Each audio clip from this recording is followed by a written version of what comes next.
Hey Drifter, welcome to a place where sparks fly and myths are hammered into shape.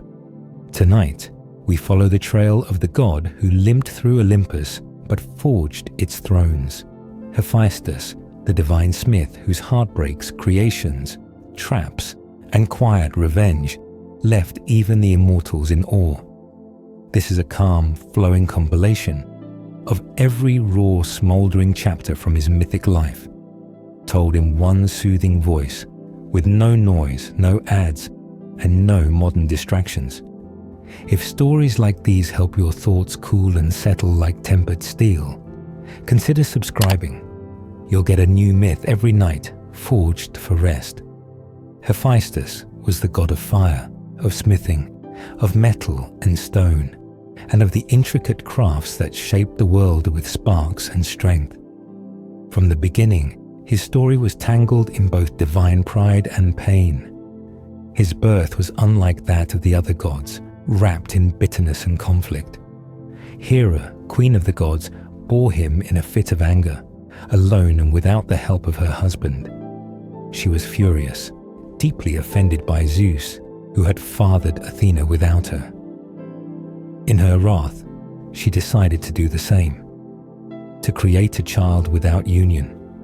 From her alone came Hephaestus, a god skilled beyond measure in the work of his hands, more than any other child born of the heavens.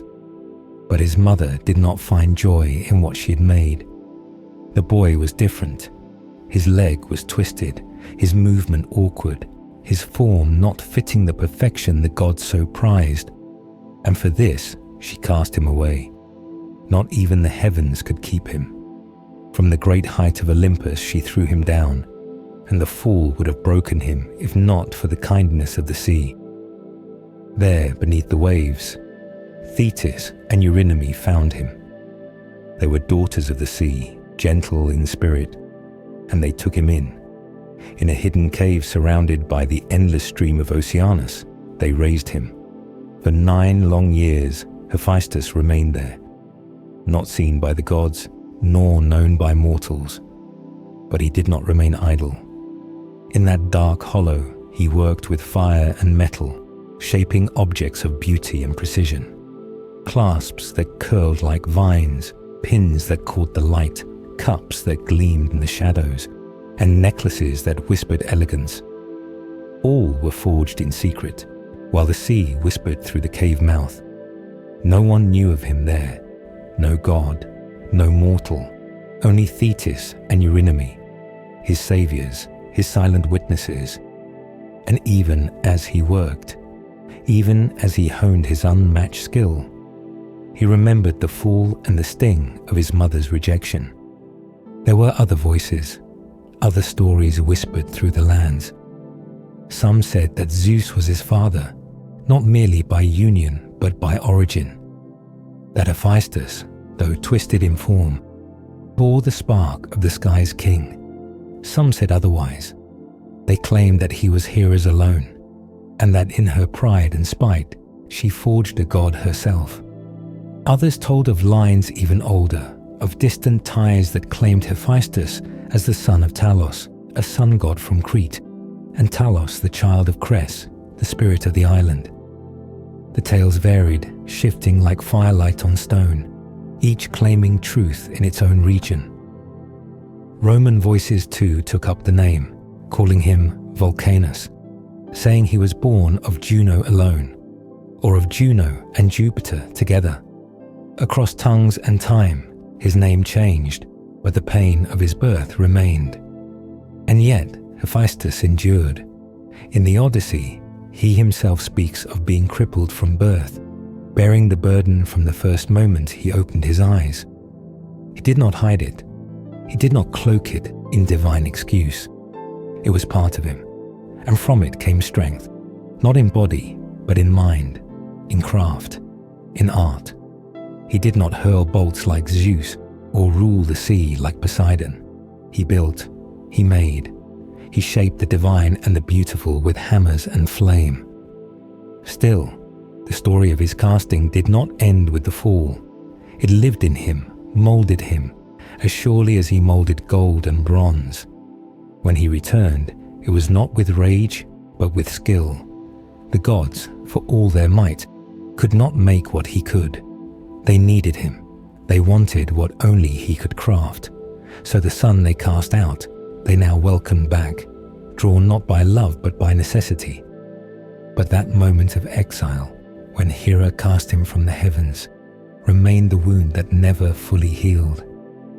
Hephaestus remembered the sting of the clouds rushing past as he fell, remembered the helplessness, the spinning sky, the crash, and the quiet of the sea below. And he remembered the hands that pulled him from the depths and the cave that became his forge. His gifts came not from favor, not from blessing, but from survival.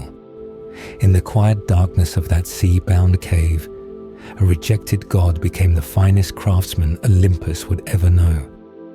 And so the god of fire was born, not in glory, not in celebration, but in silence, sorrow, and smoke. And through that sorrow he rose, hammer in hand, his forge echoing with the heartbeat of divine creation. Hera stood among the gods, her voice rising with anger as she spoke of the bitterness that filled her heart. She looked upon the assembly and pointed to what she had long held within. Zeus, without her, had brought forth Athena, radiant and sharp-eyed, a child born not through union but by his own will. She saw in that act a slight, a wound to her pride. For Athena stood tall among the gods, bright and powerful, unmatched in clarity and strength. But then she looked to her own child, the son she had brought into the world, Hephaestus, and the weight of comparison burned within her. He was not like the others. He was weak in body, his foot curled, his form not divine in the way Olympus expected. To Hera, he was a shame among the gods, a reminder of her pain, of the fire of her anger, and of what she had done. She could not bear the sight of him. With her own hands, she had cast him down, flinging him from the heavens where the gods dwelled, and he fell far and fast into the great sea. But as he plunged into the depths, salvation awaited. The silver-sandaled Thetis, daughter of the sea god Nereus, found him. She took him in, along with her sisters, the graceful Nereids. They cared for him when no one else would, hiding him beneath the waves, far from the judgment of the skies. Hera, even then, wished it had not been so. Her heart, still cold and unforgiving, wished that Thetis had turned away, that Hephaestus had been left to drift alone in the sea, forgotten and undone. But Thetis did not. She brought him into her home and gave him comfort where the heavens had given none. And there he remained, away from Olympus, away from the cruel gaze of his mother, healing and learning, forming his world in silence. There were others who remembered the tale of his fall. Some spoke of another time, a different wound.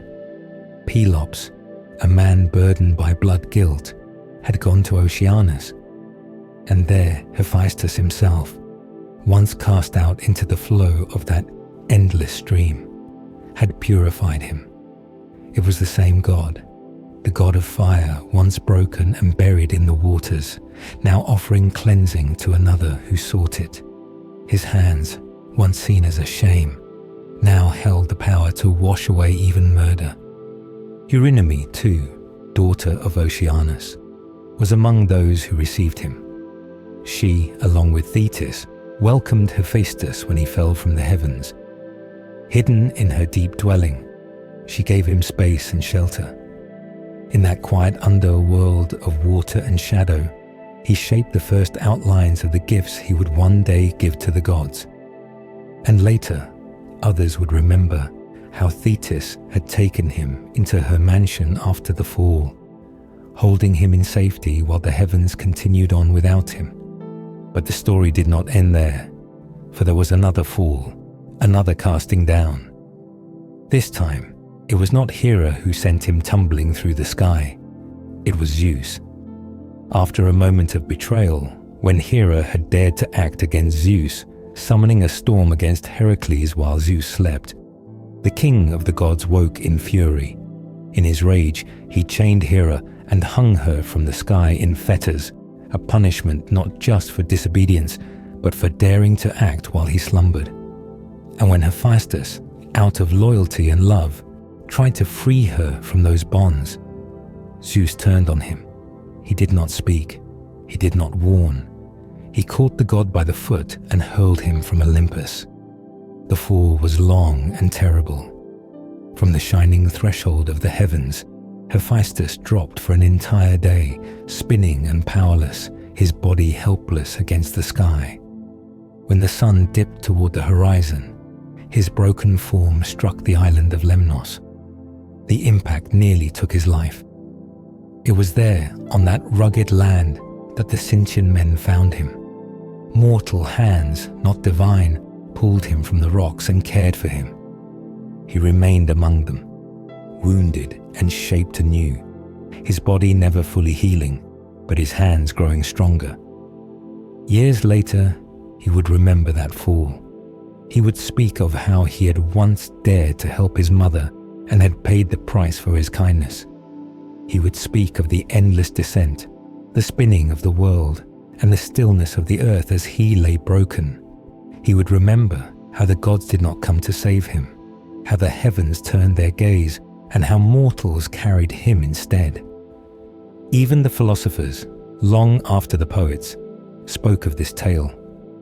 In their halls of learning, they pondered the stories of the gods and the truths they carried.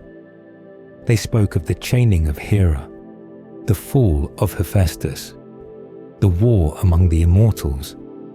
They warned against repeating such stories in their cities, fearing the young would hear and believe too deeply. They feared the confusion of metaphor and reality, the idea that such violence among the gods could be accepted or admired. But still, the stories were told, whispered through time like the crackling of a hidden forge. Others added their voices to the tale.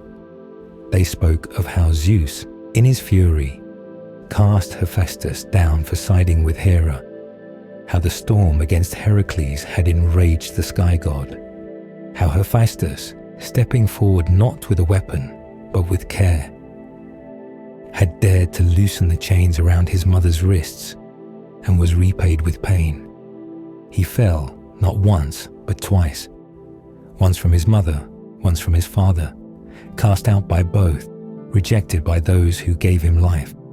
But in each fall, there were hands that reached for him, burst the daughters of the sea, then the people of the land. And from those wounds, from that pain, came the god of fire, a god who burned not with anger, but with the heat of creation, a god who made beauty from brokenness and strength from sorrow, a god who, though cast from the heavens, still forged gifts for those who cast him out. And so his story, carved into the stone of myth, lived on, marked by fire, sea, sky, and fall. He landed on Lemnos, his legs broken and twisted beneath him, the fall from heaven leaving its mark not only on his body, but deep within his soul. The blow was harsh, the ground unforgiving, and his body no longer whole. But the sea had not fully abandoned him. Thetis, gentle daughter of the sea, came to him. She found him there, not as a god standing tall among gods, but as one cast down, wounded and alone. And she did not turn away. She lifted him from the earth and cared for him. In her kindness, he found the beginnings of healing. Though his legs would never walk the same, though the pain would always be a part of him, her rescue kept the fire of his spirit alive. Far away in Sparta, in the bronze temple of the goddess of wisdom and war, a scene had been shaped in shining metal. On that great bronze work, among many figures, one scene stood out. It showed the god of fire releasing his mother from her bonds. The image captured the moment, etched forever in relief, of Hephaestus stepping forward to unbind Hera, the same mother who had once rejected him. The bronze did not speak, but its silent message was clear. There had been pain, but also return, and even after betrayal, there had been an act of release. Philosophers remembered this moment too. In their careful discussions of myth and meaning, they warned against letting such tales into the minds of the young. They feared the confusion such stories might cause. How could a child understand what was literal and what was meant to be a lesson?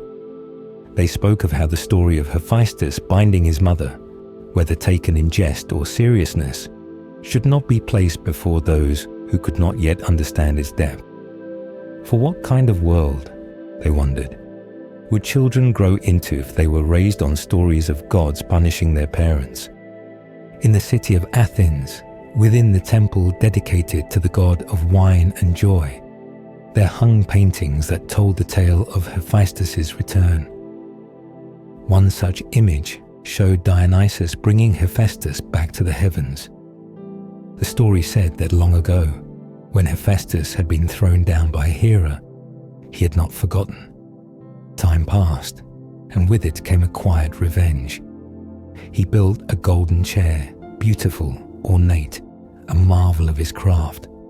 But it was more than it seemed. Hidden within it were invisible bonds. He sent it to his mother as a gift. She, unaware of the trick, sat upon it. And the moment she did, she was trapped. She could not rise. She could not move. The chair held her, suspended in the air, and no god could release her. The gods pleaded with Hephaestus, begged him to release her, but he refused.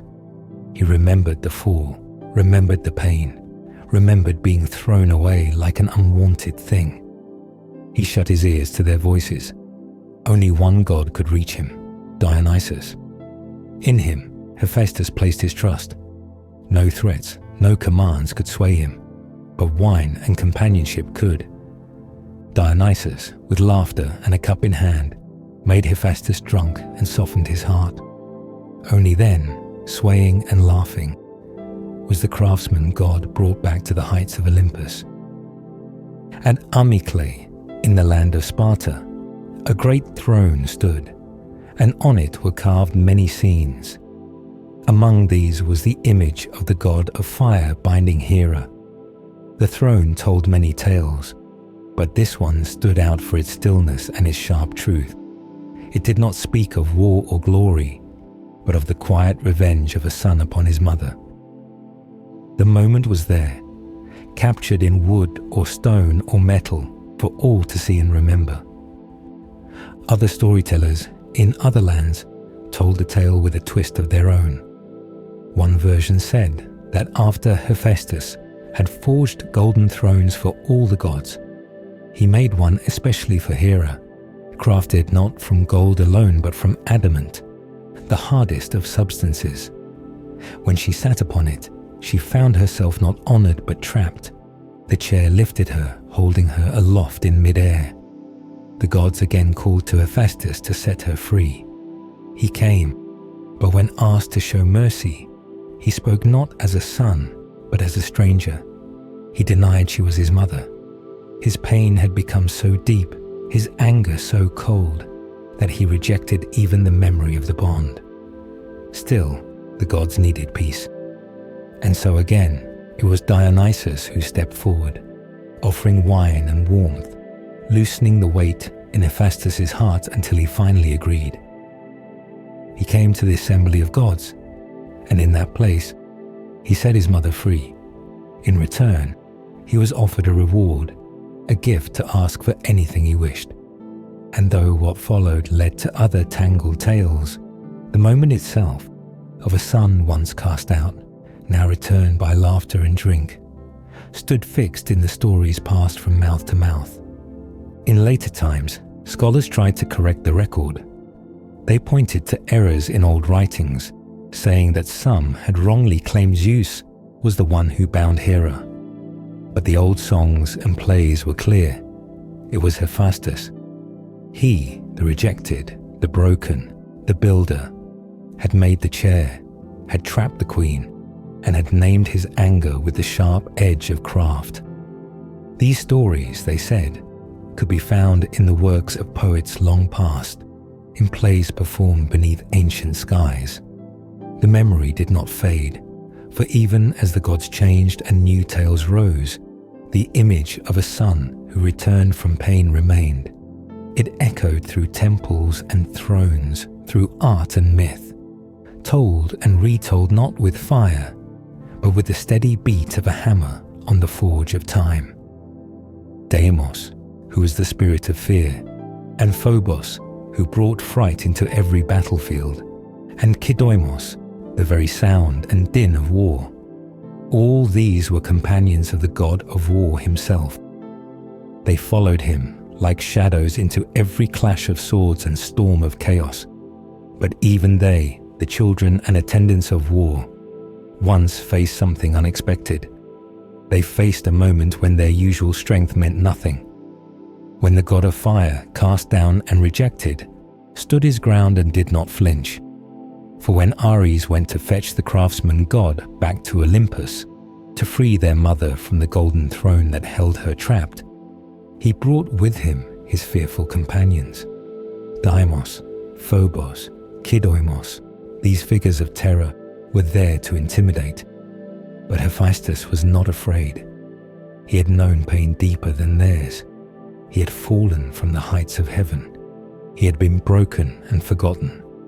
And in that silence, he had learned to forge strength not with force, but with fire. So when they came, loud with threat and thunder, he did not move. The weapons of war had no power over the one who had made their blades.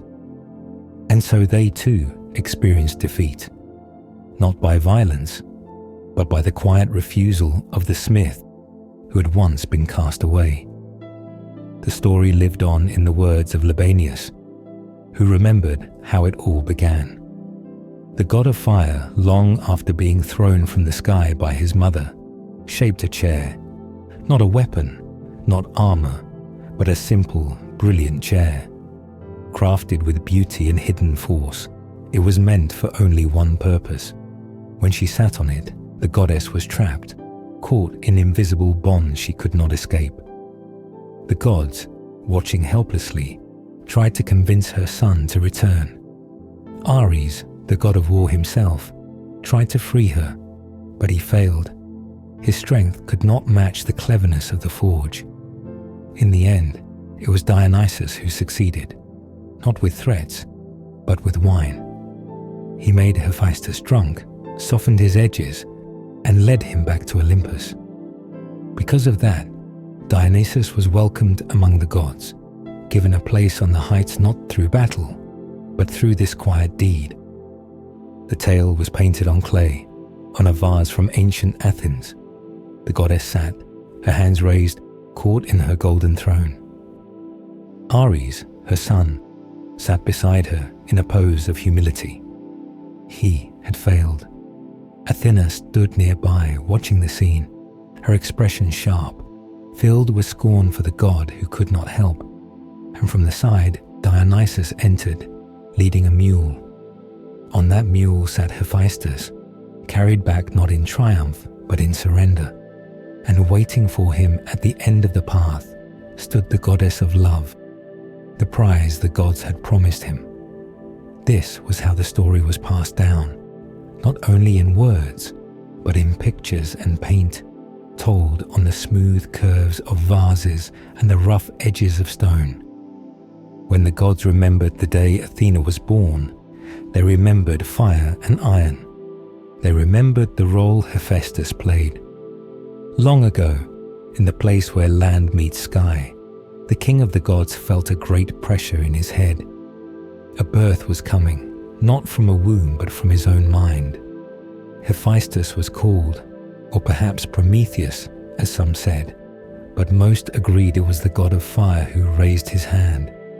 He took an axe he had forged himself, bronze-bladed and sure, and brought it down upon the crown of the king.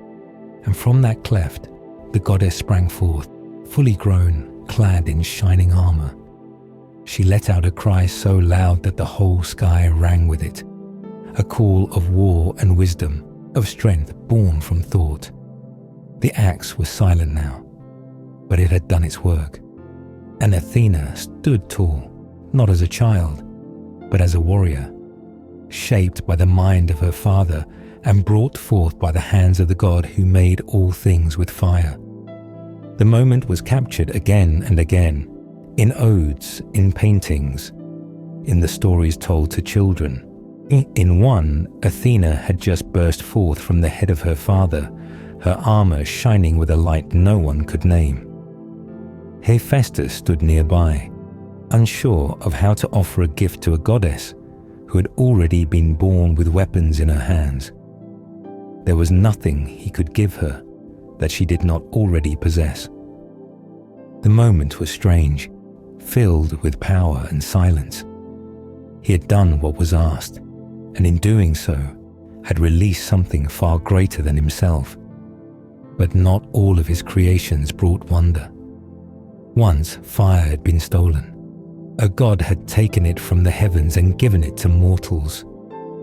Zeus, angered by this trick, decided there would be a price. From his high seat, he called upon the god of fire. He did not ask for a weapon or a shield. He asked for something else, something that would seem beautiful but bring sorrow. The god of fire went to work. With his hammer and tools, he shaped a form. A woman. She was to be the answer, the balance, the gift that would carry burden. Every curve, every line of her body was made with care and purpose. She would be beautiful, more than anything the world had seen, but she would carry within her the price of fire. And so, when the gleam of flame had been passed from the gods to men, what came next was not more light, but a shadow wrapped in gold. The god who had limped from the sky, who had risen again to forge wonders, now created something that would change the fate of mankind, not with a sword, not with a curse, but with a gift shaped in silence and fire, crafted by hands that knew both rejection and creation. And so Hephaestus remained, not the loudest, not the most honored, but always at the center. In the shadows of stories, in the echoes of metal, his name endured. The gods who hurled him down later called him back. The hands that had been broken built thrones, weapons, and traps. And through it all, he moved not with pride but with purpose. A god of fire born in pain, shaped by fall, remembered through flame. The god of fire formed her from the earth. With careful hands, he shaped the likeness of a shy young maiden, her figure molded from the soft clay of the ground, just as the son of Kronos had commanded. He was not creating out of love or joy, but by decree. The task was not his to refuse.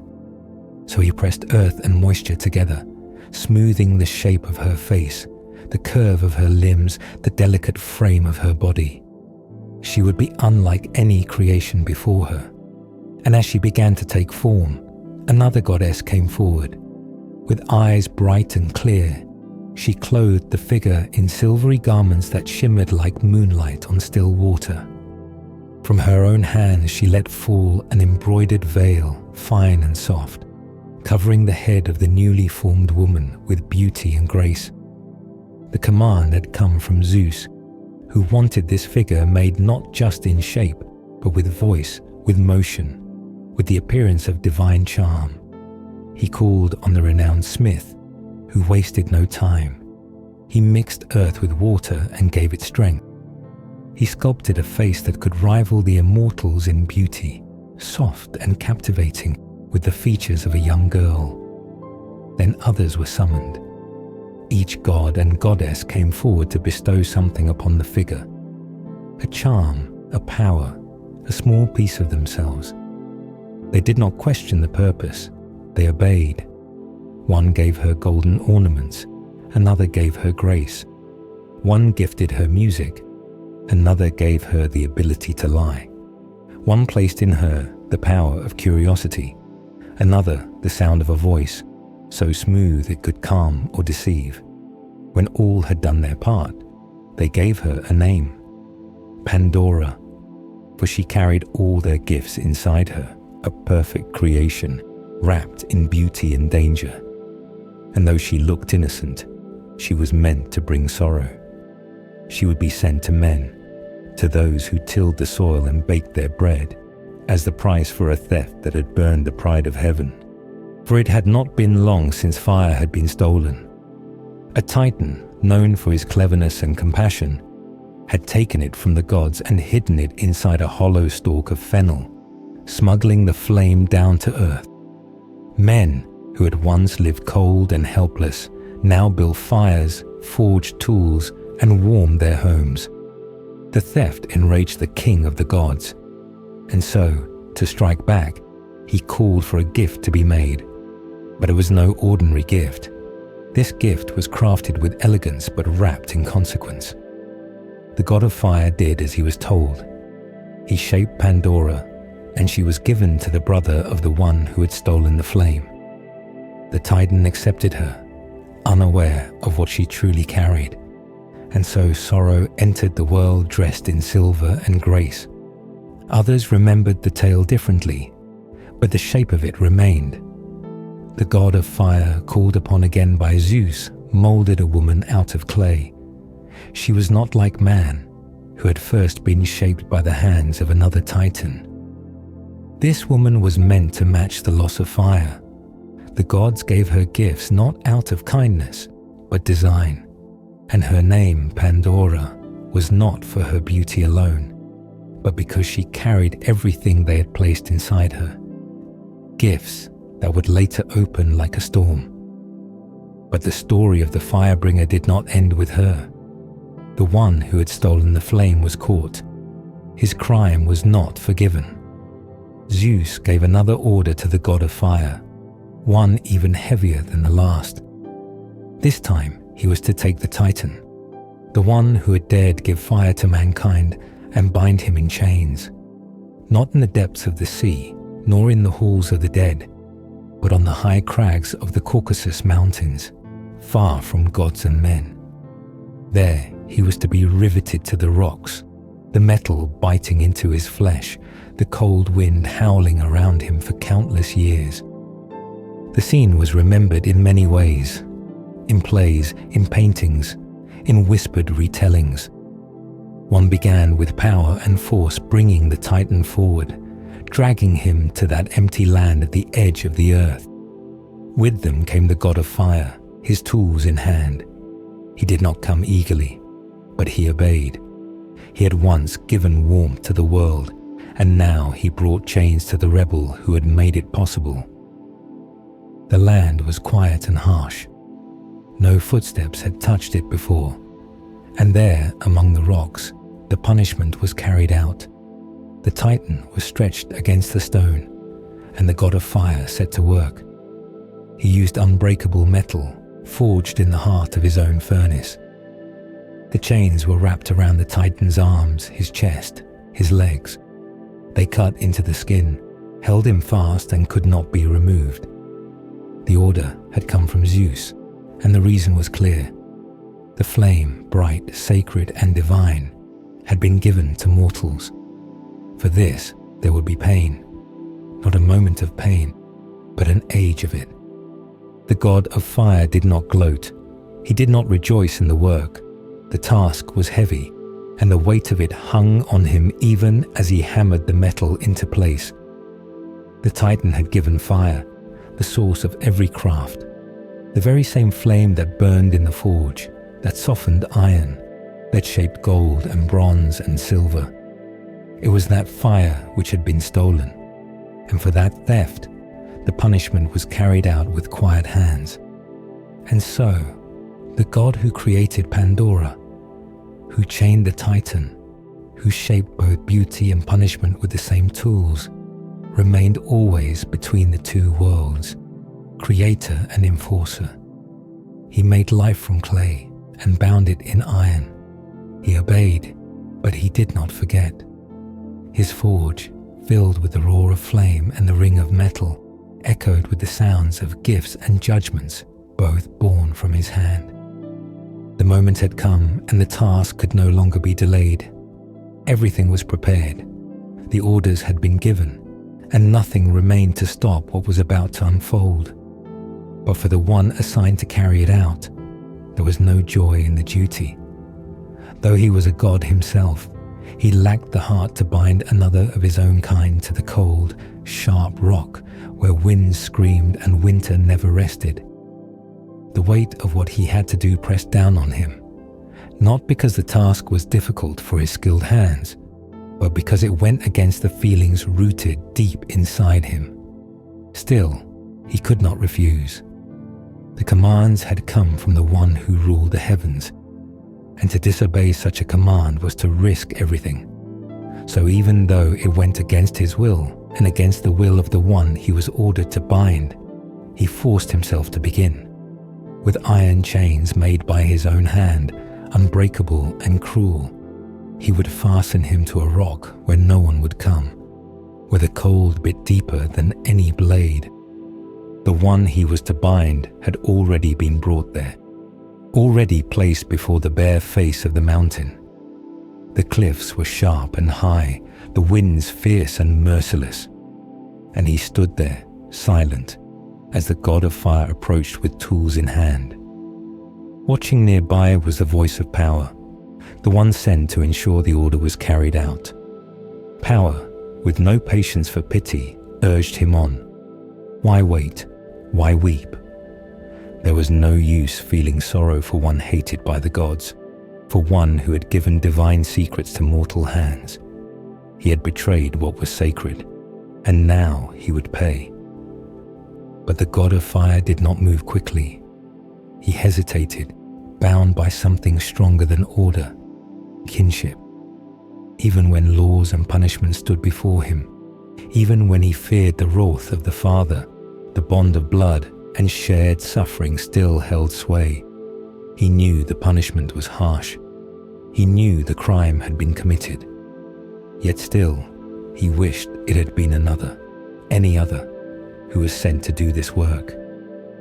Power, unmoved, reminded him what disobedience meant.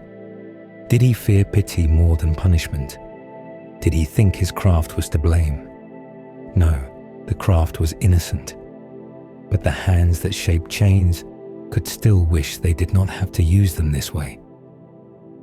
The god of fire, with sorrow in his voice, declared that he hated his art in that moment. Though his hands had created wonders, though his forge had brought light to the heavens and earth, today it served only to imprison. He wished it had fallen to someone else, but no one else had his skill, and Zeus had chosen him. Power gave no room for sympathy. He pressed the god of fire forward. Every task was heavy, except one, the task of ruling. Only Zeus was free, all others obeyed, and so the work began. The chains were laid out, the hammer was raised, and slowly, with painful precision, the bands were wrapped around the arms of the one who had once defied the king of the gods. The metal clamped down tight. It was cold, it was final, and every blow of the hammer echoed through the cliffs like the sound of the law made real. One arm was secured, and Power demanded the other. He warned that the prisoner was clever, that he could slip away from anything less than total force. So the work continued. The second arm was bound just as firmly as the first. The chains pulled tight, the rock accepted the iron, and the god of fire stepped back to catch his breath. Then came the wedge. Adamantine, unyielding, it would be driven through the chest. This was not just to hold the body, it was to teach a lesson. No cleverness, no secret knowledge could overcome the will of the Father. The wedge was lifted, the hammer rose again, and with one more blow the pain began. The god of fire turned his face, unable to look upon what his own hands had caused. He groaned for the suffering of the one he had bound, though he had no power to undo what was done. Power mocked his sorrow. Why groan for one who stood against Zeus? Was he not warned? Was he not told what would happen?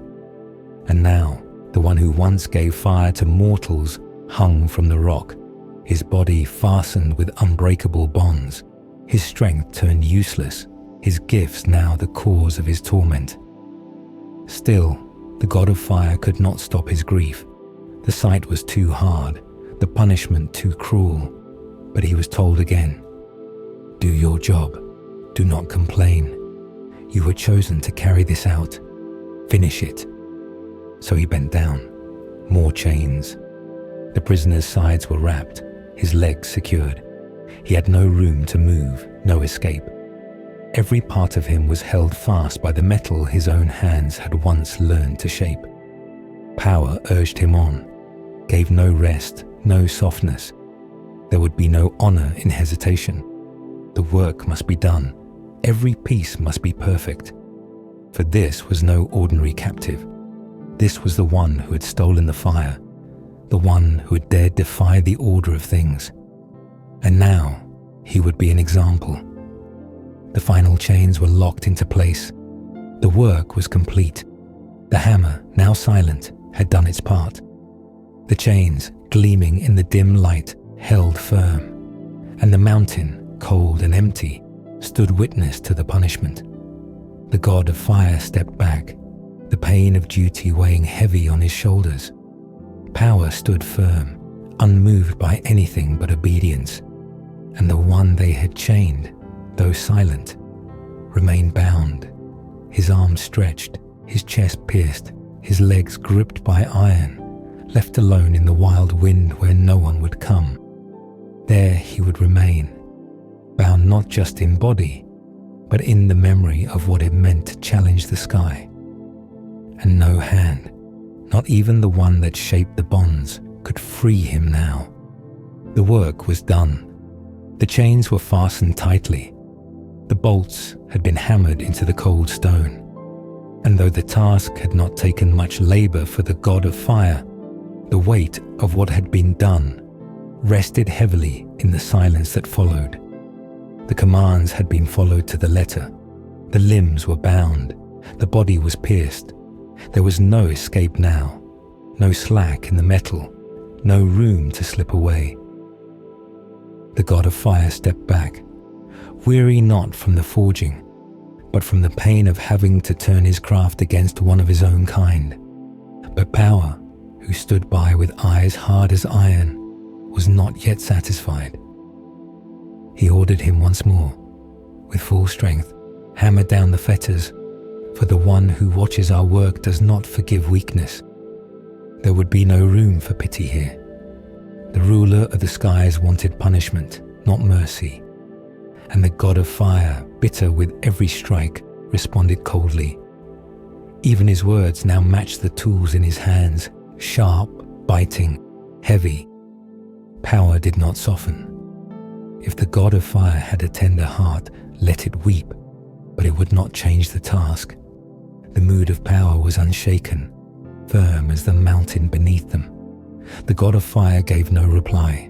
The chains were done, the bonds held, and now, with a final look at the one he had fastened in place, he turned and left. His footsteps echoed across the rocks as he walked away, leaving behind the figure bound to the cliff. The one left behind, his name was now known. He was the one who had once given fire to mankind. He had taken what belonged to the gods and delivered it to the hands of mortals. He had crossed the line that none had dared before him. And now, in full view of sky and stone, he paid the price. When another came upon the scene and asked who had bound him in such a cruel way, he answered simply, it was done by Zeus. But the hands were those of the god of fire. He remained there, chained to the cliff, and as time passed, his suffering did not lessen. In a fragment from an older telling, his own voice was imagined, lamenting the state he now lived in. There he was, transfixed to the hard rock, nailed in place with bolts crafted not by chance but with cruel precision. His body was spread against the stone, his arms and legs pinned, his chest pierced, the bolts held firm, refusing all movement. And so he stayed, unmoving, unable to flee, his punishment locked into place with skill that only one could have forged. He cried out not only against Zeus, but against the one whose hands had shaped the iron. It was through that divine skill that he now suffered. The bolts, so masterfully driven, had become instruments of pain. And now he called his prison the stronghold of the Furies, for it seemed like no other place but one made for endless torment. These were the rocks of the Caucasus, far from comfort, far from hope. But the punishment did not stop at chains alone. There was more. From the skies, Zeus sent an eagle. It came not once, but again and again, each day. Its purpose was to eat the liver of the chained one, and each night the wound would heal, only for the next day to bring the eagle once more. The pain was endless, the wound unending. Some even said that this terrible creature, the eagle, had also been shaped by the hands of the god of fire and given life by Zeus himself. A punishment crafted in full circle, from the flame to the chains to the winged tormentor. But the tale did not end there. There were other times when the god of fire stepped into the great stories of the world. In the war between the gods and the giants, he fought alongside the others. In the battlefields where sky clashed against earth-born strength, he too joined the fight. Among those who rose against the heavens was one called Mimas. This giant stood tall and fierce, but it was the god of fire who brought his end. He did not use sword or spear. He hurled molten iron, liquid fire from the forge. The glowing metal struck the giant and brought him down. The battlefield was Phlegra, where many of the gods faced exhaustion. Even the god of fire, though mighty, was not spared. At one point, worn and breathless, he collapsed. But the sun, the great charioteer, lifted him in his golden chariot, saving him from the dust of defeat and carrying him away from the flames of war. Others remembered the story differently. When war was declared on the giants, the gods were summoned. Among those who came were Dionysus, the god of fire, and others, riding not on horses, but on asses. As they approached the enemy, the asses became frightened. They brayed loudly, and the sound was strange and piercing, unlike anything the giants had heard before. It was not weapons that drove them back. It was this unexpected noise. The giants, taken by surprise and fear, fled in confusion. And so, the gods triumphed, not with power alone, but with chance and sound. But even after that war, more danger came. Typhon, a monstrous force, rose against Zeus. None of the gods could face him. One by one, they fled. Only Athena stayed. The rest, including the god of fire, ran in panic. They fled across the lands and into Egypt. They hid, waiting for the storm to pass. The god of fire, strong though he was, could not stand against Typhon's fury. Even he, who had chained the rebel and melted the giant, now knew fear. Through it all, the god of fire remained a figure of both strength and sorrow. His hands had built beauty and destruction. He forged the chains that held the rebel. He shaped the trap that caught his own mother. He struck down giants and then collapsed from battle. He fled from monsters yet stood against injustice. His skill was unmatched, but the weight of what he created often brought suffering. And so, through victory and exile, pain and duty, his story was written in flame and iron, across the cliffs, the skies, and the battlefield. And Zeus, who alone remained with his strength intact, stood as the last god unshaken, while the others had scattered in fear.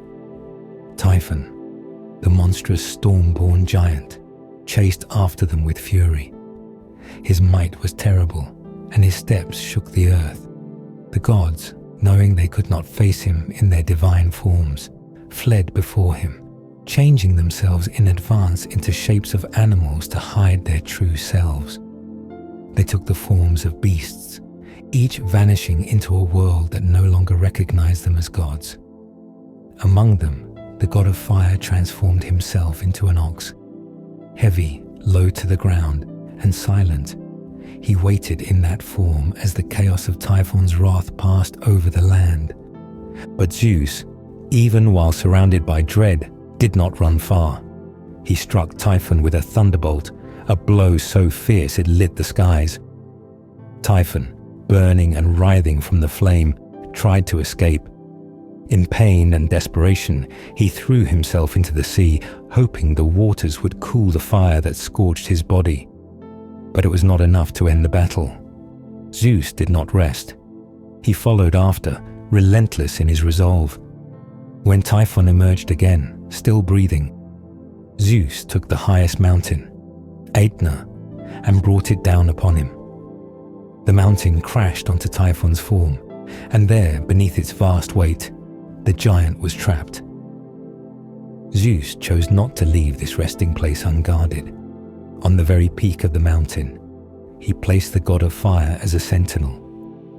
With his forge and hammer, the god of fire set up his anvil, anchoring it on the mountain's summit. There, as the molten heart of the earth pulsed beneath him, he began to work. His red-hot blooms of metal were forged directly above the neck of the buried monster. Every strike of his hammer rang out like thunder, as he labored not only to create, but to keep Typhon imprisoned beneath the weight of mountain and flame. After the war against the giants and the rebellion of older powers had ended, the gods came together at Mycone to divide the world. It was time to establish order from the ashes of chaos. At this gathering, lots were drawn, and regions were assigned to each of the gods. The god of fire received his share. He was granted dominion over the island of Lemnos, known for its volcanic flame and smoky mountains. Alongside the goddess of wisdom, he also received Athens, a land of knowledge, art, and craft. The two, born of the same father, shared not only land but nature. They both loved wisdom. They both shaped the world with skill.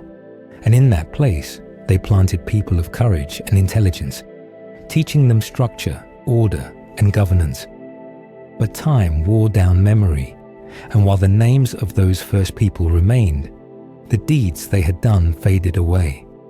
The lands they shaped continued, but the stories of those days were lost to the flow of years. In another time, on a quieter occasion, the gods gathered again, not for battle or division, but for celebration. A wedding was held between the sea goddess and the mortal hero. On the slopes of Mount Pelion, the divine assembly feasted. They brought gifts to the groom. Among the presents was a spear, strong, tall, made from ash wood, cut and carved by the wise centaur. The goddess of wisdom smoothed and polished it, making it shine with precision. But it was the god of fire who gave it strength, forging the sharp spearhead that completed the weapon. It was his touch that gave the gift its final power. At that wedding feast, music rang out from the muses and the air filled with song.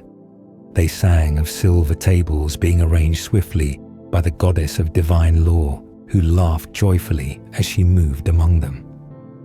The flames for the feast were lit by the god of fire himself, his pure flame burning clean and strong. Around them, the nymphs poured ambrosia into golden cups, their hands steady as they moved through the crowd. The whole gathering shimmered with light, warmth, and joy, a moment of peace and unity among those who often clashed. But peace does not last forever. War returned. The long and painful conflict of Troy rose, and the gods found themselves pulled into its path. At the very beginning, an argument broke out between Zeus and his queen. She had questioned him over his secret meeting with the sea goddess, and in his anger, Zeus threatened her with violence. The gods around them fell silent, fearful of the rising storm. The queen, once defiant, sat down in silence, swallowing her pride. But tension filled the air. Among those present was the god of fire. Seeing the danger grow and the balance shake, he moved gently to ease the moment. He did not speak loudly. He did not argue. Instead, he acted as a bridge between the storm and the calm. His voice and presence helped ease the mood. For though he had been cast down by this same queen long ago, he still understood the power of harmony. In moments of divine rage, he chose peace. And so he sat among the gods, a figure of quiet strength, the flames of his forge burning steady even as tempers flared. He was always there, in moments of war and wedding, judgment and peace. When giants rose, he cast molten iron. When Typhon burned, he became a guard. When lands were divided, he took up his share.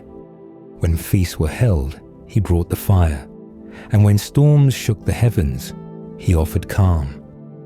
The god of fire, born in pain, shaped by rejection, bound to both creation and obedience, left his mark not only through his craft, but through every echo of his presence, on every mountain, in every forge, in every silence that followed the strike of a hammer.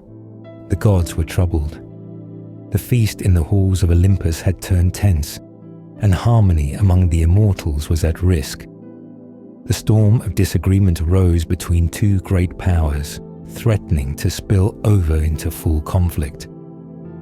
Seated among the gods was Hephaestus, the famed craftsman, the renowned smith whose hands could shape metal into wonders.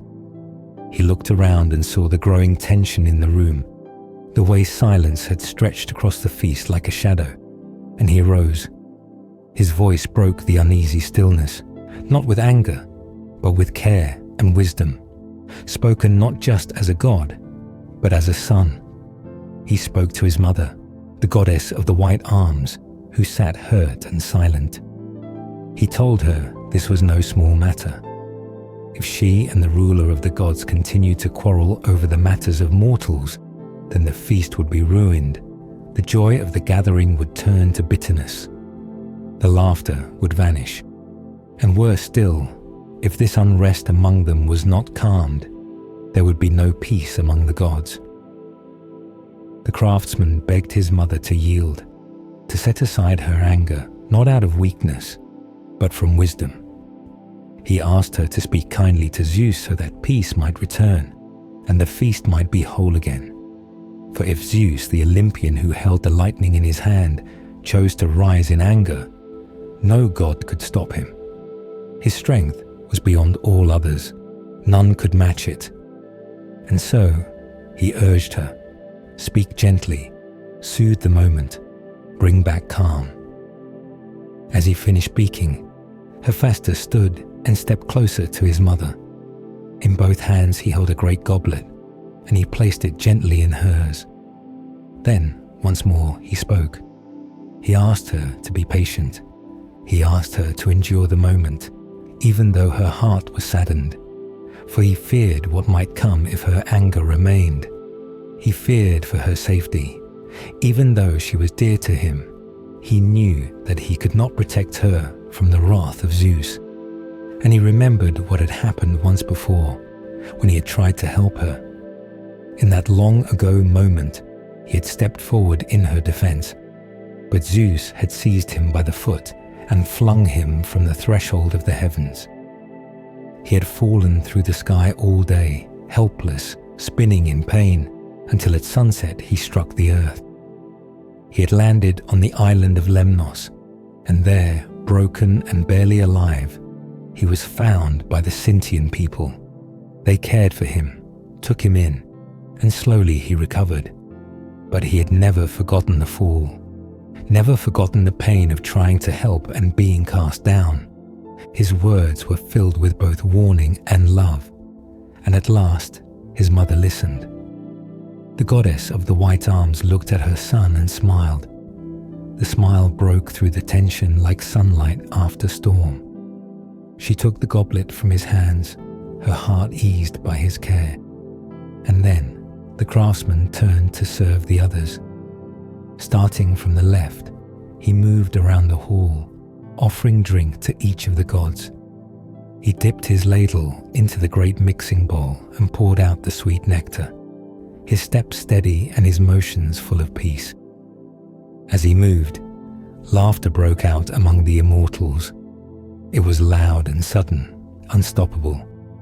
The sight of Hephaestus bustling about the palace with his odd gait, his face focused on the task of service, lifted their spirits. The joy returned, harmony flowed again, and for a moment the quarrels of gods faded in the light of laughter and shared wine. But Hephaestus was not only a smith of peace. On the battlefield, in the clash of men, he watched as those who served him were struck down. There was a man among the Trojans, a priest who had been consecrated to Hephaestus, and that man had 2 sons. They were strong and skilled in the ways of war, but battle is not gentle. As they rode into the fray, a Greek warrior cast his spear. The bronze point found its mark. One son was struck in the chest, between the nipples, and the force of the blow threw him from the chariot. His body crumpled to the ground, lifeless.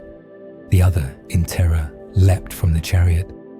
He had no courage left to face the one who had slain his brother. He fled, but he too would have died. Death had nearly taken him. Yet at that moment, Hephaestus reached out. With divine power, he caught the fleeing son and shrouded him in darkness. He vanished from the field. Hephaestus did not do this for war's sake, but for mercy. He did it so that the priest, his loyal servant, would not be left alone in the world, both sons taken from him. In that moment, the god showed not only fire and forge, but heart and compassion. And in another part of that long war, when grief fell heavy on one who had lost a beloved friend, Hephaestus returned again, not to fight, but to forge. The mother of the fallen came to him. She climbed to his forge, to the place where fire never cooled. She asked not for vengeance, but for armor worthy of her son, who would return to the battlefield. And Hephaestus, without delay, began his work. His bellows roared, his anvils rang, his tools moved with rhythm, guided by hands that knew no equal. Piece by piece, he shaped the shield, the helmet, the breastplate, and the greaves. Each item was not just strong, it was a work of art. The shield in particular shone with stories, with scenes of peace and war, of life and death, of harvest and city. It was more than protection. It was the world, shaped in bronze and gold. And when the armor was done, it was not just a gift, it was a promise. A promise that the one who wore it would be clothed in the finest work the gods could give. A promise that grief, though sharp, would not go unanswered. Hephaestus, with his fire and hammer, had once again turned sorrow into something strong. From the quiet halls of Olympus to the dark plains of battle, he moved not with glory, but with purpose. In times of conflict, in moments of despair, in feasts and in fires, his hand was steady, and where he walked, the marks he left were not only of flame, but of care. Thetis, mother of the great warrior, stood near her son and spoke softly. She told him that when the sun rose and the light of dawn touched the earth, she would return to him. But she would not come empty-handed. She would bring him armor crafted by none other than the master of the forge, the Lord of Fire. So she spoke to her son, and then she turned from him, her steps quiet and filled with purpose.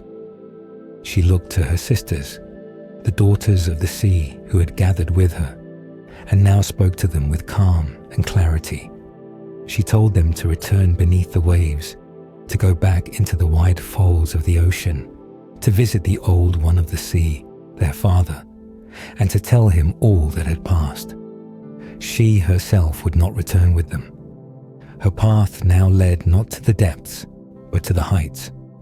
She would climb the paths of the sky and go to the bright mountain where the gods lived. She would go to the divine smith, the one whose hands could shape metal into wonder, and ask him for armor, shining, strong, and glorious, for her son. As she finished speaking, the sea nymphs turned and plunged back beneath the water, their forms gliding silently into the depths. But Thetis, with silver feet that shimmered like moonlight on the waves, walked onward, not hesitating. She made her way to Olympus, climbing its high and shining ridges. There, among the stars and clouds, stood the house of the smith. It was no ordinary home. Built by the god himself, it stood in brightness, made of bronze, strong and imperishable. It glittered like fire and starlight, a house among the immortals, crafted by hands that had known both pain and power. Inside, the god was at work. Hephaestus, the master craftsman, was busy at his forge. The heat from the flames rose around him, and sweat covered his brow. He moved with care, turning to and fro before the bellows. Fire glowed, metal bent, and the air rang with the sound of his labor. Though his legs were twisted and shrunken, he moved swiftly, his strength not in his stride, but in his hands and arms thick with power. He was surrounded by his tools, his tongs, his hammer, the great anvil, and the breath of the bellows. As Thetis arrived, she was not the first to greet him. The goddess who shared his home saw her coming. She was the one who had married the strong-armed smith, and her veil shone with light. She stepped forward to meet Thetis and caught her hand gently. She called her by name and spoke with warmth, asking her why she had come. She said Thetis was loved and honored in their home, though it was rare to see her there, and now that she had come, she would be welcomed as a guest. She led her inside, shining with divine grace, and showed her to a chair that had been made with great care. The chair was a masterpiece, crafted with silver nails, and beneath it was a fine footstool. Thetis sat, her face calm, but her purpose firm. The goddess called out to the smith, speaking his name and telling him that Thetis was there, and that she had come with need. At her words, the god of fire paused. He heard and answered, and as he did, his voice was full of memory. He remembered the past, his fall, the pain, the shame of being cast down by the one who bore him. He remembered how he had tumbled through the air, wounded not just in body, but in spirit. And he remembered who had saved him. It was Thetis, along with another, who had caught him in his fall and kept him safe. He had not forgotten, and so he spoke with respect. He said that a goddess so honored must be well received. He would make sure she was welcomed properly, but first he must put his tools away. The fire would rest, the hammer would be still.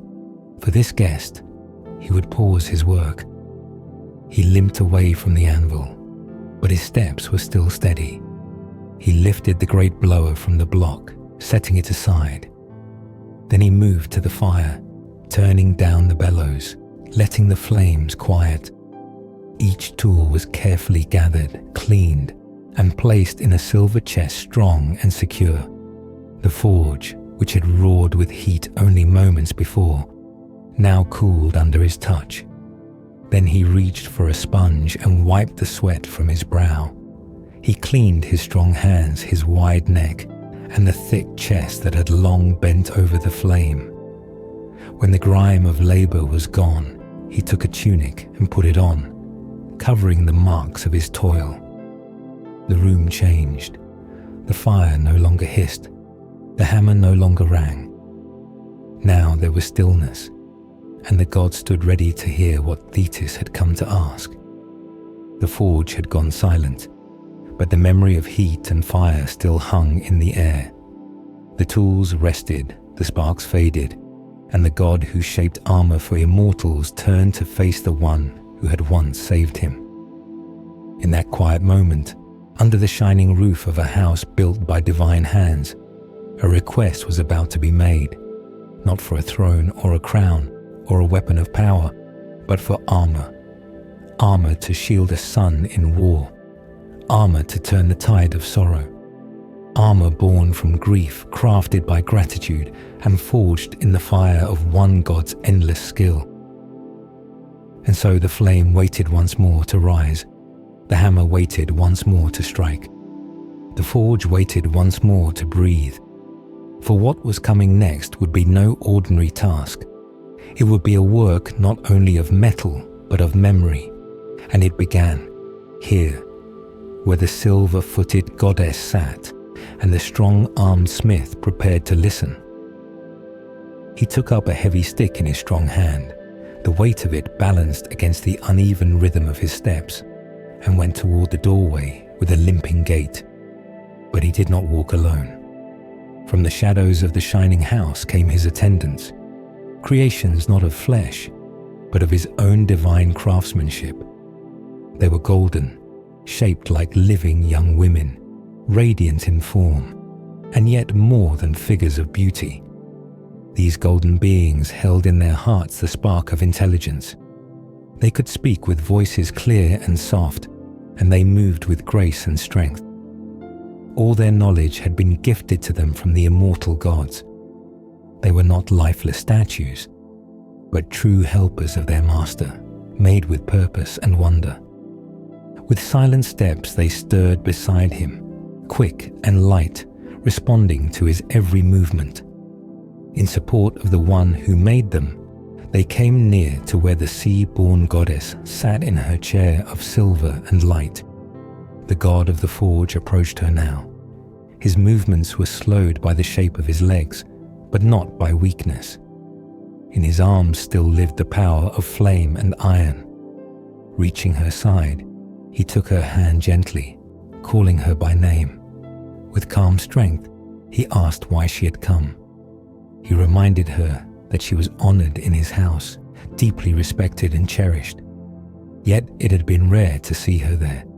Still, she had come now, and that meant her heart held a heavy purpose. He asked her to speak what was on her mind. Whatever it was, if it could be done, he said he would do it. Then Thetis, holding back nothing, answered him with tears falling from her eyes. Her voice was full of grief. She asked if there was any goddess in all of Olympus who had endured more sorrow than she. From the beginning, her path had been filled with pain. Among all the daughters of the sea, she had been chosen and given to a mortal man. The union had not been her desire, but the will of Zeus. She, a goddess, had been bound in marriage to a man whose years were brief and fading.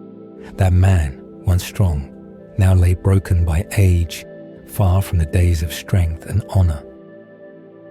But even that sorrow was not the end. There was more, far deeper, far sharper. She had been given a son. She had raised him, watched him grow, knowing always that his life would be short. And now, the grief had struck her fully. Her son had lost his closest companion in war.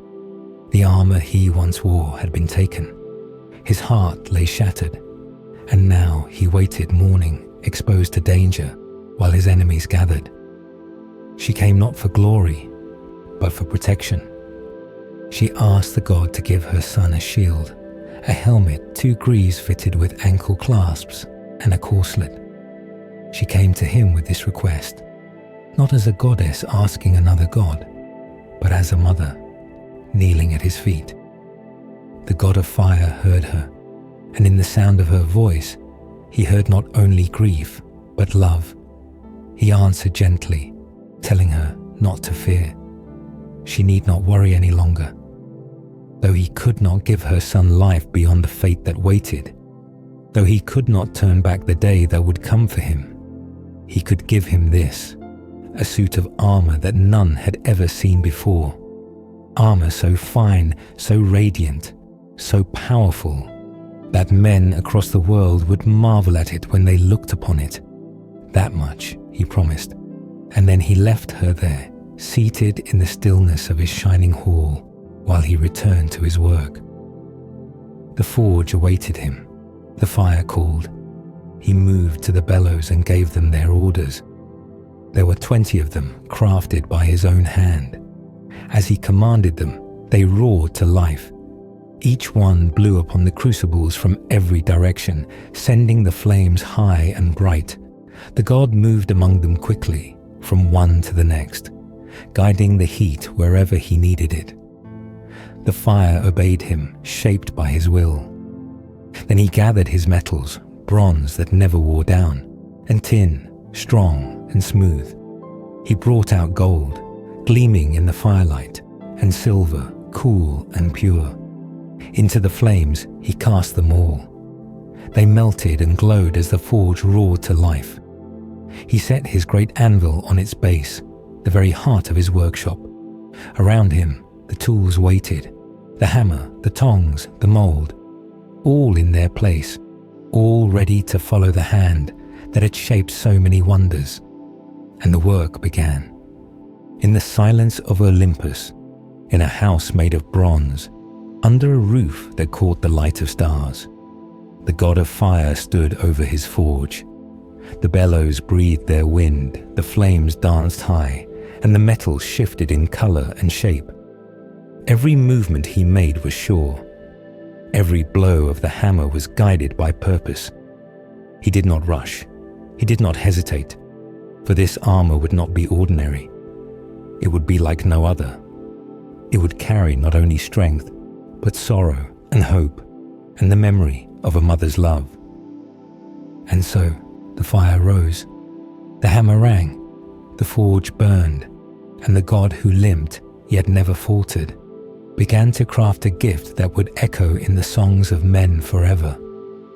Gripped in one hand was the ponderous hammer, heavy and sure, its weight matched only by the strength that wielded it.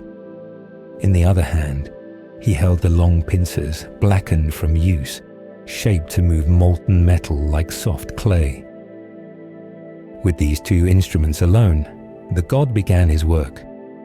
The forge roared behind him, the bellows breathing fire into the flames, and sparks danced through the air like stars fallen to earth. First, he turned to the greatest piece, the shield. It would be large, vast in size, and heavy with power. With steady arms and a precise eye, he began to shape the metal, drawing out its form, fold by fold. Around the shield's wide edge, he cast a triple rim, each layer glowing as it cooled, polished to shine like the surface of a calm sea at midday. The light caught the edge and scattered in every direction, and he laid upon it a strap made of silver, strong enough to bear the weight, and yet delicate in its beauty. The shield itself was made with 5 layers, 5 folds of strength, each bound together so that they became one. Upon the surface of this mighty shield, he set to work with his full skill. From the base to the outermost circle, he adorned it with intricate scenes, each one shaped with thought, each one telling a piece of the world story. The hammer rang again and again as he etched the stories into metal, the sound of his labor echoing through the halls of his immortal house. When the shield was finished, he turned next to the breastplate. It shimmered more brightly than fire itself, gleaming with a light that seemed to come from within. The chest piece curved and gleamed, made not just for war, but for wonder. Then came the helmet, massive in form, shaped to fit the temples of the warrior who would wear it. It was not clumsy, but fine and close-fitting, wrought with care and balance. Along the crest, he placed a golden ridge that ran from front to back, gleaming like a line of flame. Finally, for the legs, he forged greaves, shining guards made of pliable tin, fitted with clasps for the ankles, smooth to the touch but unyielding in battle. The work was finished. The god of the forge, famed for the strength of his arms, stepped back. The shield, the breastplate, the helmet, and the greaves lay before him, radiant and complete. He lifted the armor and carried it forward. Piece by piece, he laid it out before the sea-born goddess, the mother who had come with sorrow into her heart and hope in her voice. She stood tall as she looked upon the gift. Like a hawk, she rose from the mountain, sweeping down from the snowy heights of Olympus. She took the armor in her arms and carried it with her, back down toward the earth, toward the camp, toward the shore, toward her son. As she descended, the morning came. Eos, the dawn, rose in her yellow robe, lifted from the wide river that surrounds the earth. She spread her light across the world, touching both mortals and immortals. In that quiet glow, Thetis came to the ships. She held in her arms the shining armor, the gift of flame and craft. Her feet touched the ground, and she made her way to where her son waited. There she found him, lying still, his arms wrapped around the body of his fallen friend. His cry was not soft, it was sharp, shrill, the voice of grief given form. She came close to him and placed her hand on his, speaking his name with care. She told him what she had brought. The armor, she said, had come from the hands of the fire god himself. It was unlike anything any man had ever worn. It was splendid, glorious. It was made not just for battle, but as a gift from one immortal to another. So she spoke and set the armor on the ground before him. As the pieces touched the earth, they clashed together, the sound ringing like thunder. The warriors nearby, the Myrmidons, turned toward the noise. But when they saw the armor, fear filled them. None among them had the courage to look directly at it. Its light, its shape, the power that came from it. It was too much for mortal eyes. They turned away, but the warrior for whom it had been made did not look away. He gazed upon it, and as he looked, something inside him shifted. His sorrow burned brighter, and his anger grew sharper. His eyes, already red from weeping, now glittered with light that did not come from tears. It was the glare of fury, the flare of a rising storm. He was filled not with fear, but with resolve. Holding the armor in his hands, he felt the weight not only of metal, but of purpose. He looked long at the gift, seeing every curve and line, every detail the god had placed in it. His heart filled with awe. When he had looked long enough, when he had taken in every inch of the divine creation, he spoke to his mother. He told her that the weapons, the armor, could only be the work of gods.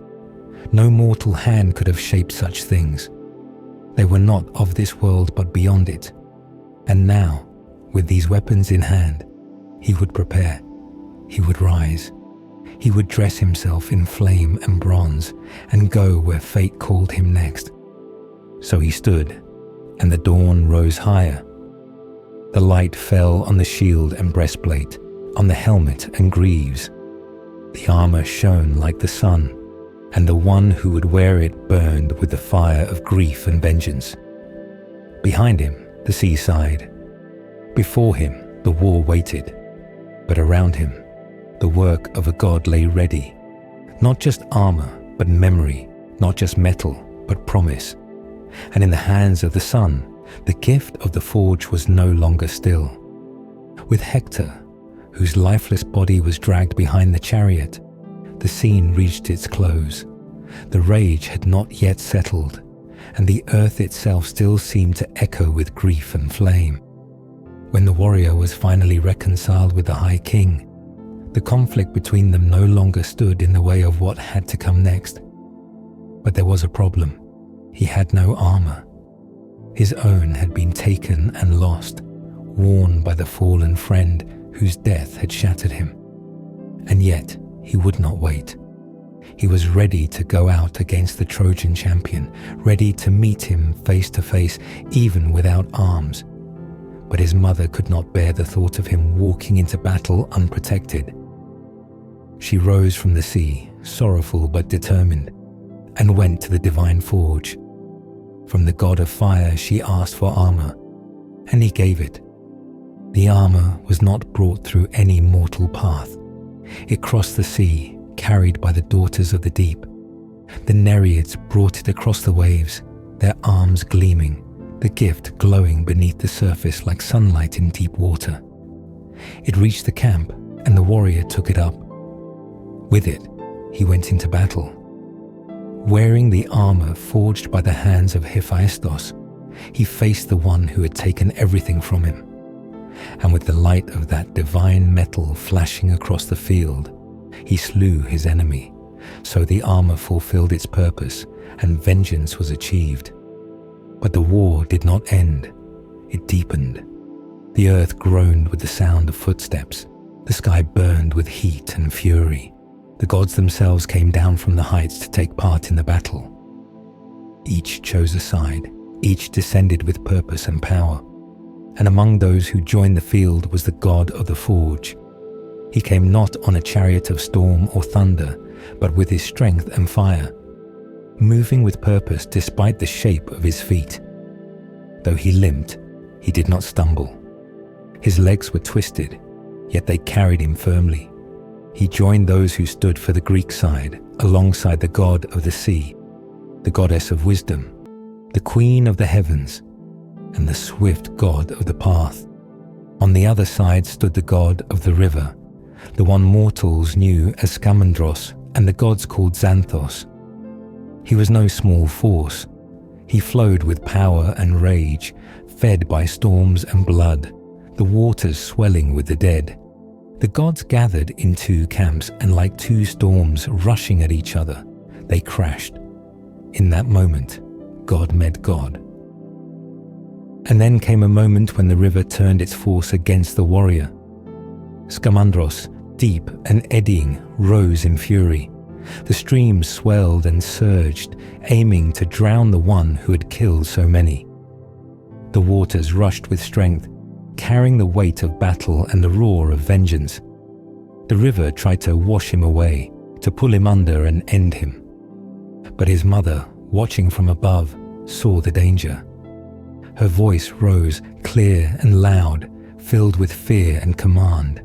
She cried out not to mortals, but to her own son, Hephaestus. She called upon him to rise. She told him what she saw and told him what she needed. Her child, the god of fire, must meet the river. The stream was fierce, but she believed the flame could match it. She urged him to act quickly, to go and help the warrior before it was too late. She told him to burn. She asked him to send forth his flame, and she promised to bring the wind. She would raise a storm from the sea, a wind from the west and the south, to carry his fire and make it greater. The wind would carry the blaze, and the blaze would burn the riverbank, the trees, and even the waters themselves. She warned him not to listen to gentle words, not to be moved by pleading. He was not to stop, not until she gave the word, and he obeyed. At her call, Hephaestus rose. The fire leapt from his hands. The flame burned high and bright. The wind came howling from the sea, stirred by the queen of the gods. The west wind blew first, dry and sharp. Then came the south wind, heavy and hot. Together, they carried the flame across the field. The fire ran along the ground. It climbed the trees. It filled the air with smoke and light. The riverbank caught. The reeds turned to ash.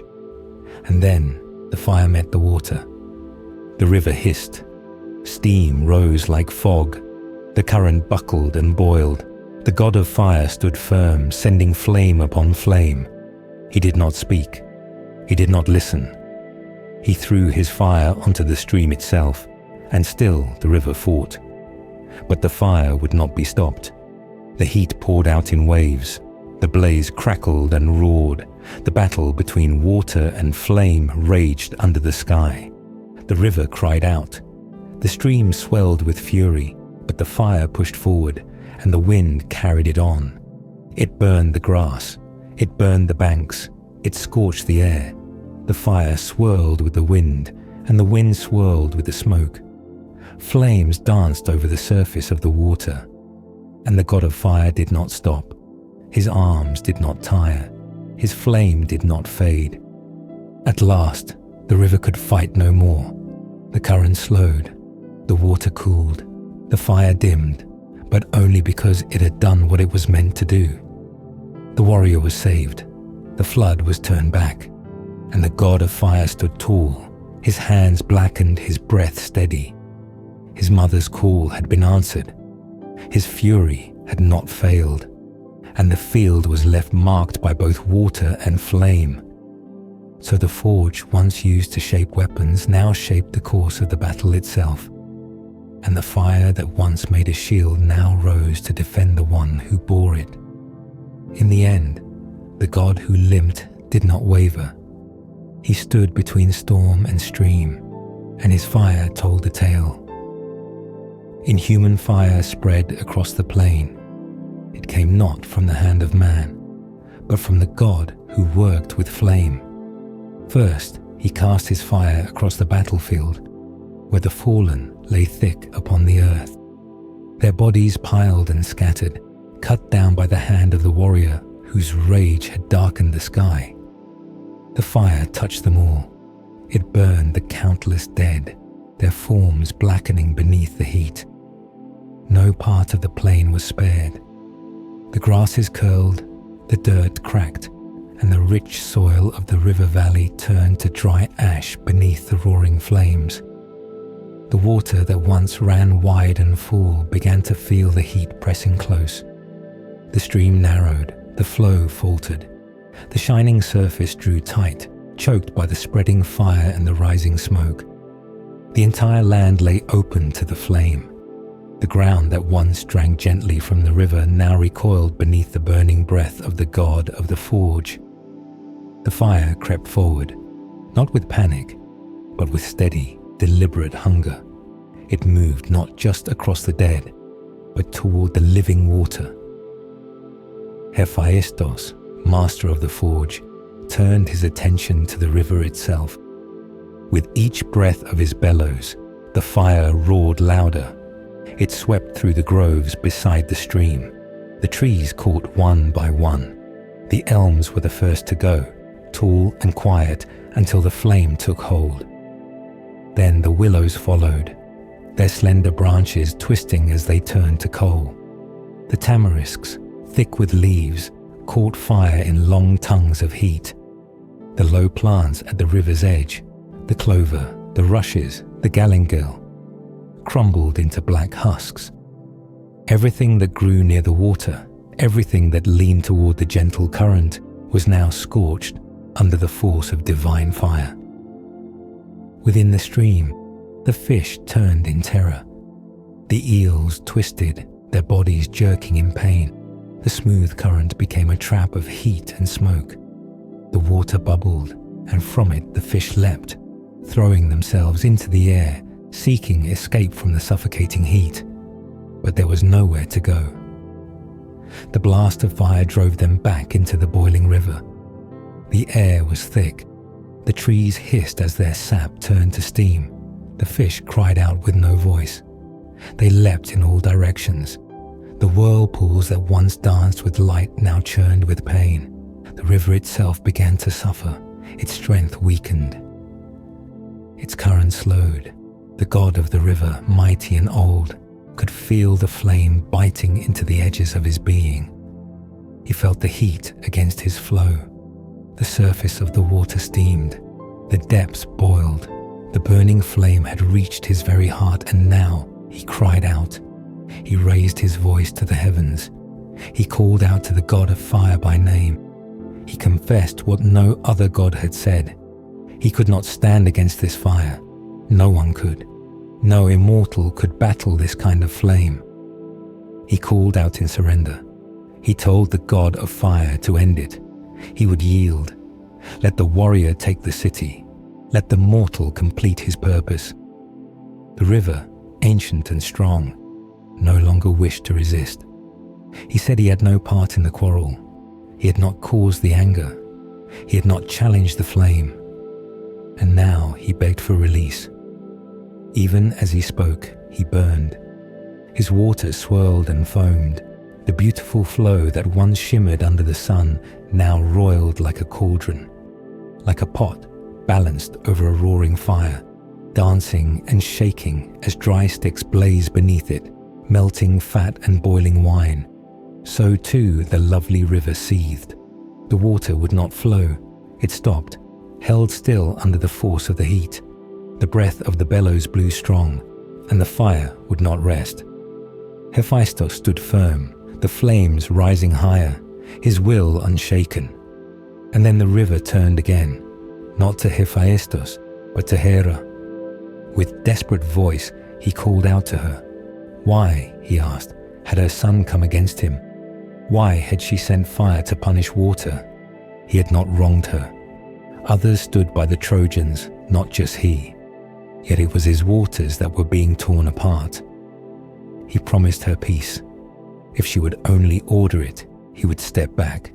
He would not fight. He would not protect the city again. Even if the flames consumed every stone of Troy, he would not interfere. He would let it happen. But let the fire stop. Let the flame withdraw. Hera heard. Her face was still hard, still full of anger. But she turned to her son. She called to him, the one she had borne in pain and pride. She told him to hold. The burning had gone far enough. It was not fitting, she said, for one immortal to be brought low by another, not for the sake of mortals. Let the river go. Let the flames be still. And at her word, Hephaestus obeyed. He turned from the river. He stepped back from the shore. He drew in the fire, and the breath of the bellows stilled. The flames that had roared and raged now quieted. The heat that had scorched the sky faded. The trees no longer burned. The smoke thinned, and the lovely waters once tortured began to flow again. The ripples returned to the channel. The stream found its way once more between the banks. The boiling ceased. The river ran clear. The strength of the river had been broken. The god of fire stood silent. He did not boast. He did not speak. The battle between water and flame had ended. And though the anger still lived in the hearts of the gods, the command of Hera had ended the fight. The two forces stepped back, each scarred, each changed.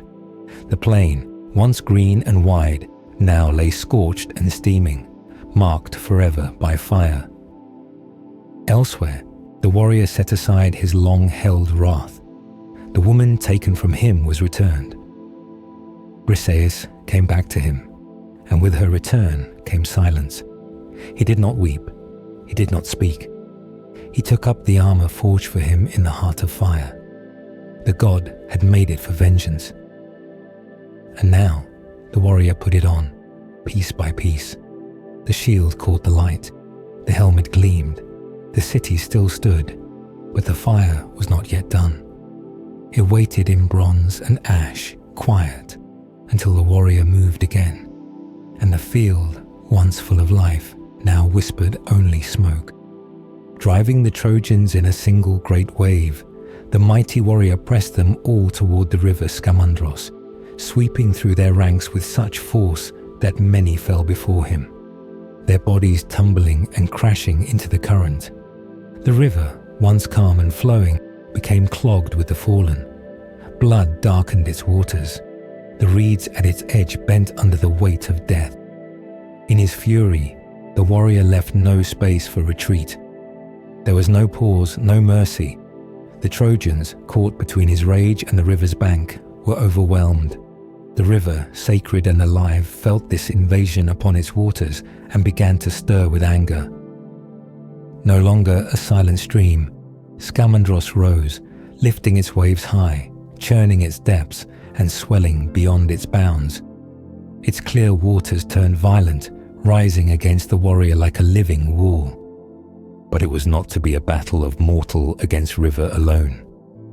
From the heights above, the god of fire saw the river's defiance, and where water sought to wash away wrath, fire rose to meet it. Hephaestus summoned his flames, With one motion, he unleashed a great blaze that ran over the plain like a flood, though it carried no water. The fire moved fast and wide, drying the soil beneath it, curling the grass and blackening the reeds.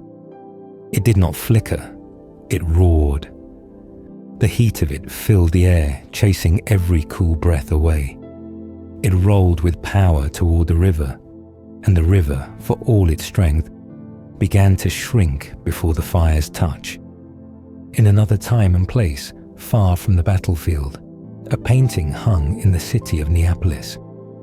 It was ancient, crafted with care, and filled with divine scenes. One boy stood before it, eyes wide, lost in the image before him. He stared, caught in wonder, confused how fire could live within water and not be quenched. A teacher beside him, wise and patient, noticed the boy's wonder and turned his gaze from the colors on the wall to the story beneath the surface. He reminded the boy of Homer, of the old tale from the Iliad, where the gods themselves came to war, moved by the grief of a mortal man. This painting, he explained, told only one part of that divine war, a moment not between gods in the sky, but between fire and river on the earth. It showed the moment when Hephaestus fell upon Scamandros with full force. The boy looked again. There was the city, high and proud with its walls of stone, Ilion, shining even in threat. There was the plain, wide enough to hold the armies of all Asia and all Europe. The fire was not a flicker, but a rolling tide, golden like sunlight, not red like blood. It poured across the field, moved along the banks of the river, and left nothing untouched. Every tree burned, no green remained. The water, once clear, seemed to boil. The river rose up not in strength, but in supplication, crying for mercy.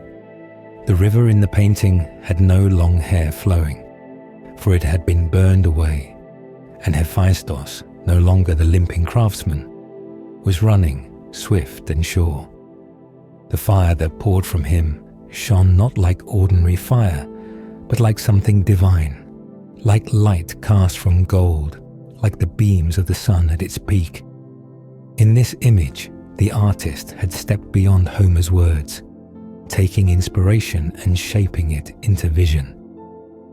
This was not the only time Hephaestus brought fire to water. In another war, far from Troy, he was called again to face a river. This time, it was not Scamandros, but Hydaspes, the river god of India. In the long campaign of Dionysos against the Indians, even the gods chose sides. Some stood with Dariades, the king of the Indian lands. Others stood with Dionysus, the wild god who brought wine and thunder. The gods of Olympus did not watch from above. They came down. They joined the war. Among them, Hephaestus, god of flame and forge, stood ready. He found his opponent in Hydaspes, the river god whose waters ran deep through foreign lands. The battle was not a quiet one. It was not slow or hidden. It was fire against current, flame against flood, heat against cool strength. Even before the flames touched the river, Hermes, the swift god of warnings and words, turned to Hydaspes. He spoke of what was coming. He told the river of the power rising in the distance. The god of fire was not a gentle opponent. He was not slow to anger or light in hand. He came with a storm of heat, with fire that had burned gods before and would burn them again. The gods arranged themselves into sides, divine armies in the sky and earth. And just as at Troy, where Hephaestus had dried a river with flame, so too in this far land, he came to do the same. The river trembled. The fire rolled forward, and once more the god of fire stepped onto the battlefield, bringing with him not just heat, but the full force of his forge. The battle of gods was not distant. It scorched the earth. It boiled the sea. and in every flame that rose from Hephaestus' hands, there was the memory of Troy, the echo of Iliad's fire, and the unending dance between water and flame. Thus, again and again, from the walls of Ilion to the distant lands of India, the god of fire met the rivers in their strength. He dried the flow with heat. He turned back waves with flame. And always, when the fire burned brightest, it was Hephaestus who stood in the heart of it, not limping, not bent, but strong, swift, and blazing, like the forge that gave birth to heroes' armor and God's weapons. His fire did not flicker, it devoured, and in its path even the rivers could do nothing but yield. And you, horned one, father of the great Dariads, take heed, for the fire of Hephaestus burns, even after the torches of Dionysus have dimmed. The heat of his forge is not like the flames of celebration. It is sharper, more furious, and with it he may strike with fire-pronged thunder, a fire not born of the skies but shaped in the depth of the earth, in furnaces that never rest. This was no idle warning. The god of fire, though often quiet and bent over his tools, carried within him a wrath few dared to challenge, and his flames could rise up and consume even the proudest of river gods or kings who thought themselves beyond the reach of destruction. And still, the reach of Hephaestus was not only on the battlefield or in the shaping of weapons. In the quieter corners of the world, another fire burned within him, not the heat of his forge, but the small, piercing fire of longing. Even the gods were not free from this flame, and as Seneca once wrote, this winged god, Eros, ruled all without mercy. He struck without warning, kindling sparks in hearts both mortal and divine. Not even Zeus, wielder of thunder, escaped his flame, nor Ares, god of war, who fell under its power. And Hephaestus, who tended the ever-burning furnaces beneath Aetna's peak, knew that fire too. It was not the roaring fire he fed with bellows or shaped with hammers. It was softer, smaller, and yet no less consuming. It burned him from within, for he too had felt the touch of that god, and it led him to desire not glory or revenge, but love. High up on the slopes of Mount Olympus, among the halls of the gods, a story unfolded, not of war or weapons, but of union. Hephaestus, cast down by his own mother, thrown from heaven because of his broken form, had not forgotten that pain. He had been rescued by sea goddesses, Thetis and Eurynome, who nursed him beside the great river Okeanos, where the ocean breathes and sings. There, in the deep shadows of the sea, the boy who had been rejected by the heights above grew strong in his own way, not in body, but in skill. His hands, though twisted, became precise. His heart, though wounded, burned with purpose. He became a master of the forge, his fire never sleeping. And in time, he sent his craft back to the heights that had rejected him. A golden throne, gleaming and perfect, arrived in the court of the gods. Hera, the very one who had thrown him down, received it. But when she sat upon it, the trap was sprung. Invisible bonds held her fast, and no god could free her. Anger rose, confusion spread, and all eyes turned to Hephaestus. Zeus, king of gods, declared a reward, the hand of Aphrodite, goddess of love and beauty, to whomever could bring the smith back to release his mother. Aphrodite agreed, believing her beloved Ares would triumph, thinking the god of war, strong and proud, would drag Hephaestus to Olympus and claim her. But war failed where fire had prevailed. When Ares stormed the forge bearing weapons and fury, he was turned back not by brute force, but by molten metal hurled at him in showers, glowing with heat and purpose. The god of war withdrew, singed and beaten, not by wounds, but by the flame of a smith who knew no fear. It was Dionysos who came next, not with force, but with words. He spoke of what could be gained, not what could be taken. He told Hephaestus he did not need to fight for Aphrodite. He could claim her, for she had already been promised. If he would only return free Hera and stand before the gods, the prize would be his. And so the god of fire rose from his forge, went with Dionysus, and ascended once more to Olympus, not as a castaway, but as a husband. He released his mother from the cursed throne and took Aphrodite as his wife. This tale, told in fragments across time, lived in songs, in vases, and in stone.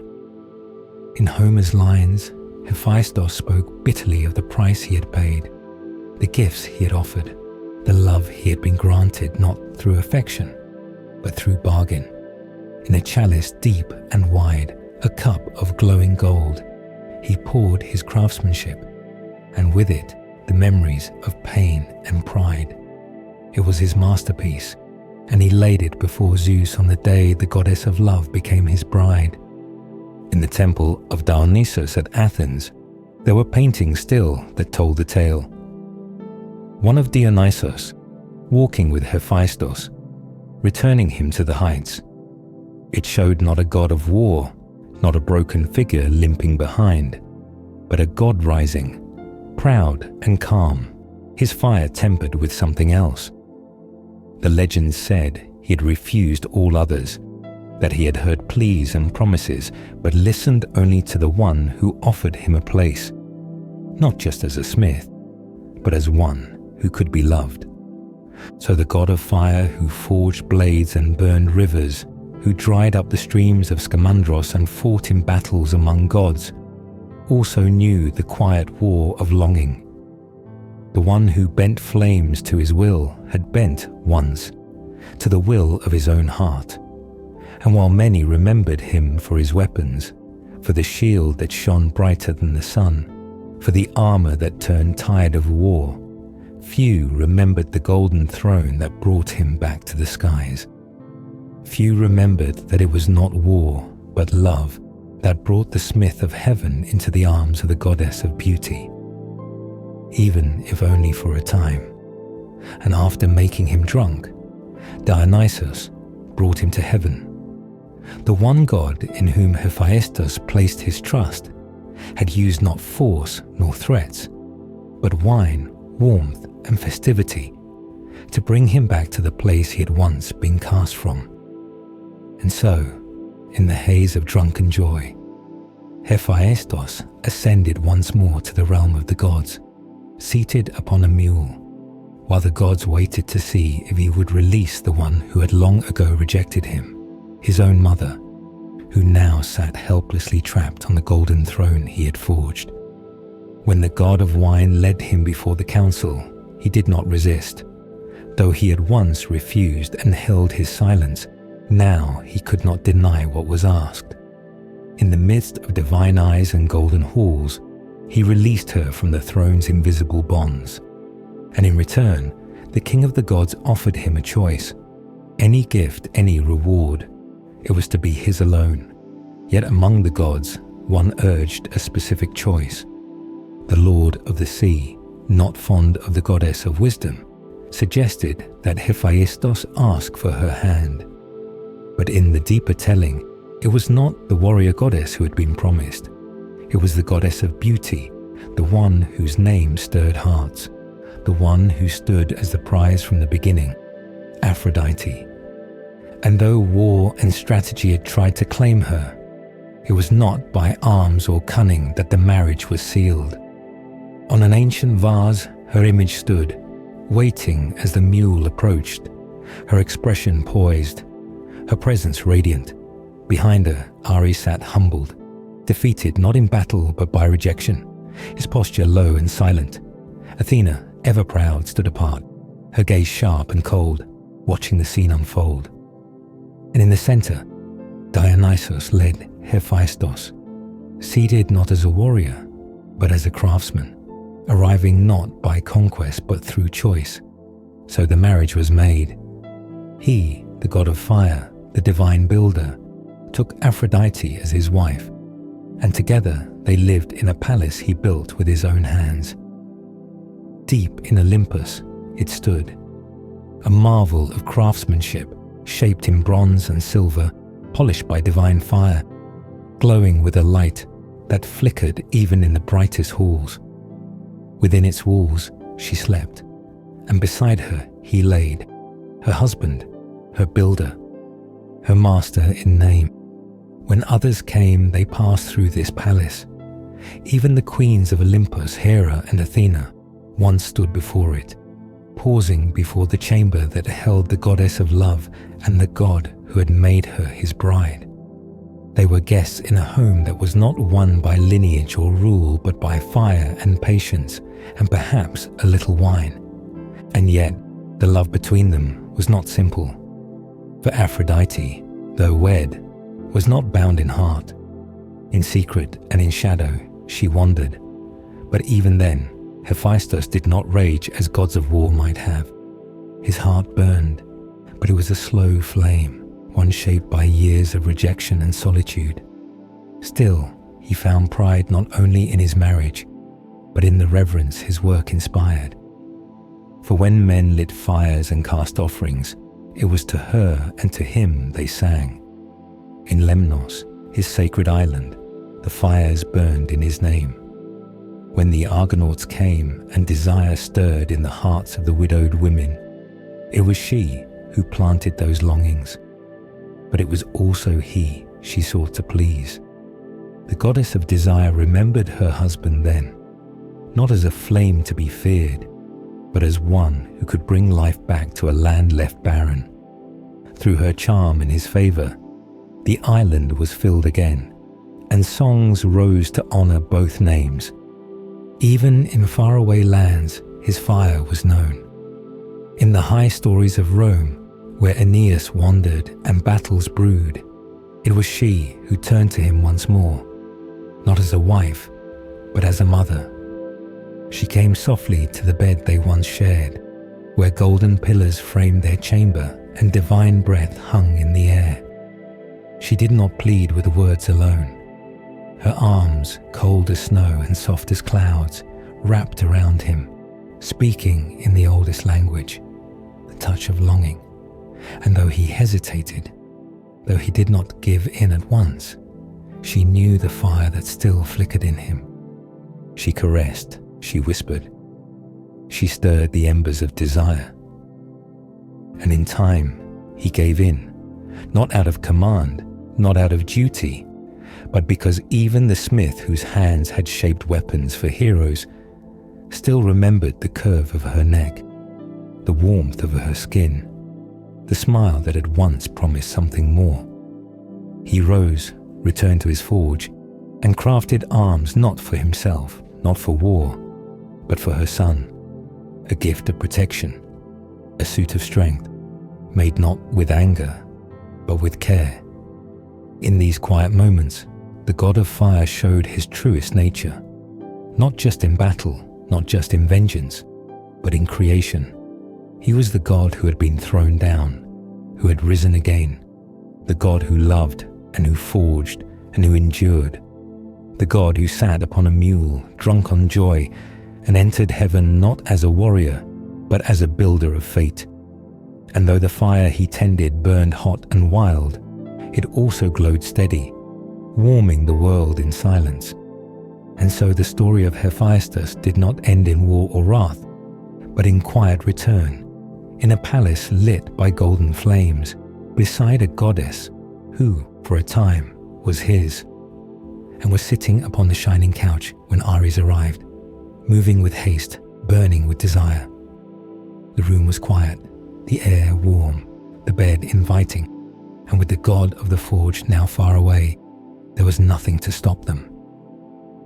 Ares entered and took his place beside her, and together they sank into the bed, unaware of what had been set in place around them.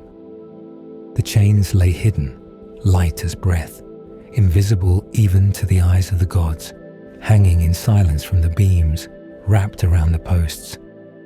Then, when the two were deep in each other's arms, the trap was sprung. The bonds fell like woven lightning, wrapping tight around their limbs and holding them fast. They could not move. Their embrace, once passionate and secret, became a prison, exposed under the craftsmanship of Hephaestus, the smith, who had forged not only metal but revenge. Far from the scene, the smith was already on his way back. The son, Helios, who had seen the act with his all-seeing eyes, had brought the tale to him, and now the husband returned, not with anger in shouts or fire in his hands, but with the calm fury of a god who knew the strength of his own skill. He stepped into the chamber and saw them as he had planned to, entwined, helpless, caught in the act, unable to flee. Hephaestus, silent and unmoving, looked upon them, not with the weakness of heartbreak, but with the cold judgment of one who had expected no less. But he did not keep this scene to himself. With a cry that rang across Olympus, he summoned the gods. They came, Zeus, Hermes, Apollo, Poseidon, and many others, drawn not by concern, but by curiosity. And there, before all their eyes, lay the god of war and the goddess of love, caught together, their beauty and shame both exposed, the chains held shining like spiderwebs in the divine light, unbreakable and strong. Laughter echoed through the halls. Some mocked, some marveled, some turned their faces away, but none could deny the sight. The one who had been betrayed said no word of hatred. He simply showed them what had been hidden, what had been done to him, and what he had done in return. He had not drawn blood, had not struck with fire or hammer. He had let his hand speak in metal, and now he demanded justice, not just shame, but repayment. He asked that the gods see what he had suffered and what was owed, but not all the gods agreed. Some spoke in defense, others in jest, but one, Poseidon, stood and urged the craftsman to relent, to let the two go, to end the scene. He offered to pay any fine, to guarantee compensation.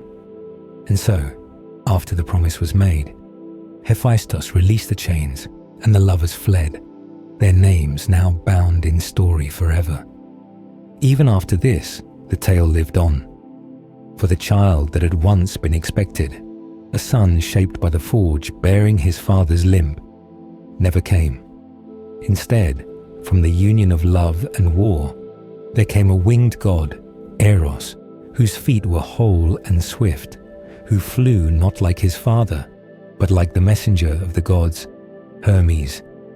Hephaestus looked upon this child, saw no trace of his image in the boy's form, but still he crafted a gift, a necklace dazzling with light and gems, shaped with care and skill, made not for vengeance but for beauty.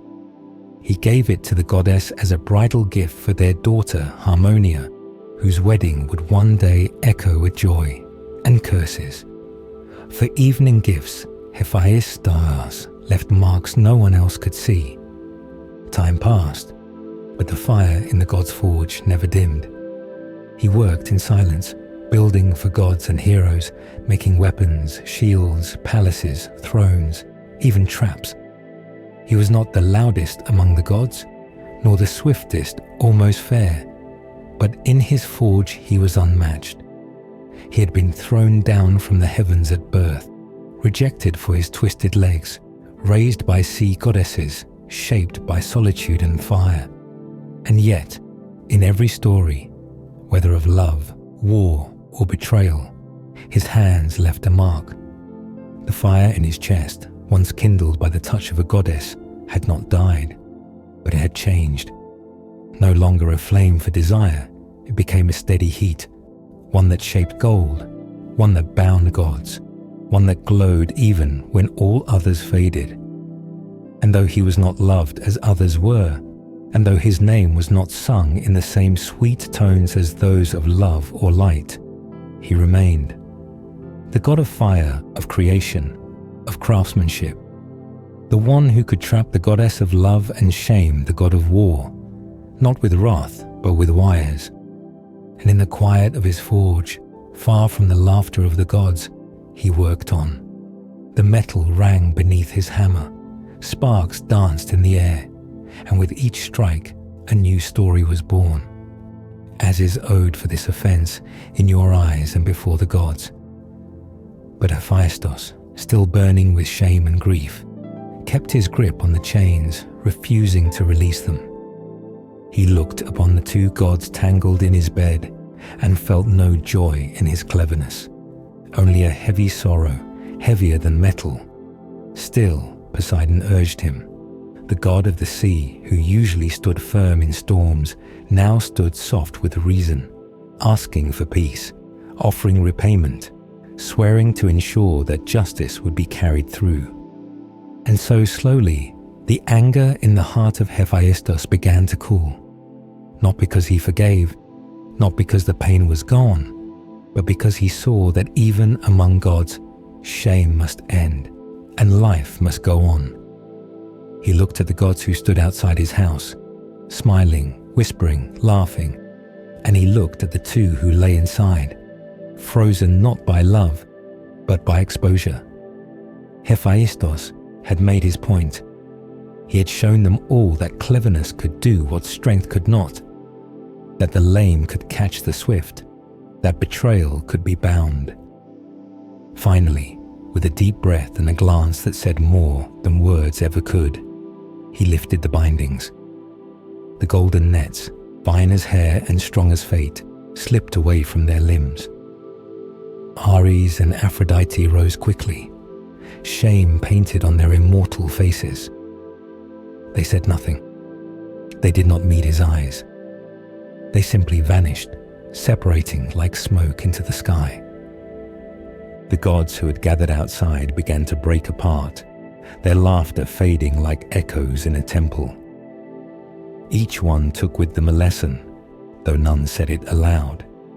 And the forge of Hephaestus, once alive with fire and ringing metal, fell into silence for a moment. Not for long, because he was a god of work, and grief could not stop his hands for too long. But for now, the flames were still, and the hammer rested. Yet the story did not rest. It passed from god to mortal, from bard to scroll, painted on vases, etched in stone. It became a tale of divine jealousy, of love betrayed, of a crippled god who had caught the beautiful and the bold. And through it all, Hephaestus remained as he always had been, the god who shaped the weapons of war and the traps of justice, the one whose fire never went out, even when his heart did. From that day on, he worked in silence, the fire of his forge burning with the same steady light. He forged armor, weapons, and wonders, for heroes, for gods, for battles yet to come. His pain, never forgotten, was folded into every creation, a silent mark of a god who had once caught love in a net of his own making and let it go. And thus the gods returned to their halls, and Hephaestus returned to his flames. The story was done, but the sound of the forge, steady, glowing, eternal, echoed on. The craftsman god, heavy of foot but clever of hand, went to work, not with hammer and anvil this time, but with thought and precision far greater than the weapons of war he often made. He crafted an invisible net, a web of adamant so fine it could not be seen even by divine eyes, and yet so strong it could hold even the boldest of gods. This net he wove carefully, every strand placed with purpose, every link sealed with power.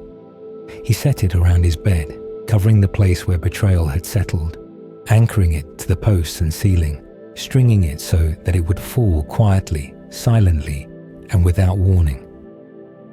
And so the trap was laid. Mars, the god of war, proud and fearless, returned to that place again, thinking none would stop him. He came to the bed of the craftsman, where Venus waited. The moment their bodies touched the sheets, the trap dropped. The golden threads came down like fate itself, covering them, locking them limb to limb. They struggled, but it was no use. The more they moved, the tighter it held. Their shame was caught with them, naked and bound.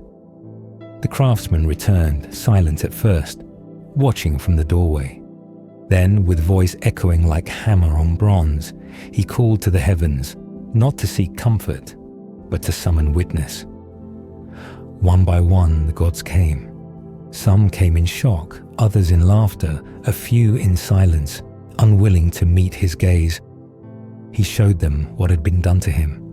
He pointed not at the lovers, but at the shame that came when vows were broken and trust was melted like soft metal. The gods stood around, murmuring to one another, some finding mirth, some not. War, who never bowed on the battlefield, now lay tangled and still. Love, who had enchanted the hearts of mortals and immortals alike, now stared at the ground, red with embarrassment. No power could break those chains, but the one who made them, and that power he kept in his hands. One god did not laugh. The god of the sea stepped forward, calm, commanding, full of storm, but showing none. He asked for mercy, not because the lovers deserved it, but because mercy itself was a kind of justice.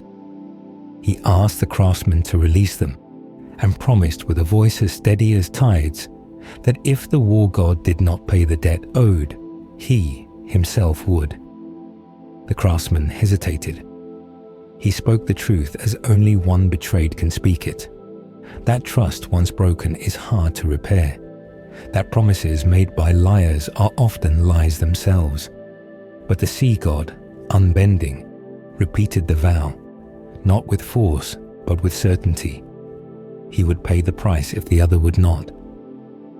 The craftsman stood quiet for a moment longer, the silence hotter than the fire of his forge. Then, without a word, he undid the trap.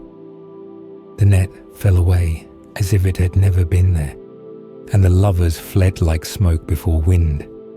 Mars to his distant land of warriors, Venus to her temple among roses and foam. No words were spoken between them and the craftsman. They left the shame behind, but not forgotten. The gods, having seen all, departed. Some took laughter with them, some took warning, but all took memory. The story did not end there. From the union that had caused the trap came a daughter, Harmony, a name heavy with irony. And though her name was Peace, her bloodline carried echoes of the discord that brought her into the world. For she was given a gift, a robe touched with crimes, a beautiful garment woven by her father, dipped in all the bitterness of betrayal, soaked in sorrow, cursed without being cursed. The robe passed down through generations, and each who wore it felt its weight. But beauty, when tainted by deceit, carries a cost that cannot be unstitched. Elsewhere, poets told the story again and again. Some praised the craftsman's cleverness. Others whispered that such traps, though just, still hurt the heart that laid them. Some mocked the war god's fall. Others sighed at the pain of love unreturned. Philosophers questioned what it taught, whether gods should be shown as such, capable of lust, shame, revenge, and grief, or whether such tales were too close to mortal weakness. And yet, the tale remained. It passed down like iron forged once and never cooled. The craftsman god, though mocked by some, was remembered for his mind, not just his limp. His work never stopped. His forge still burned.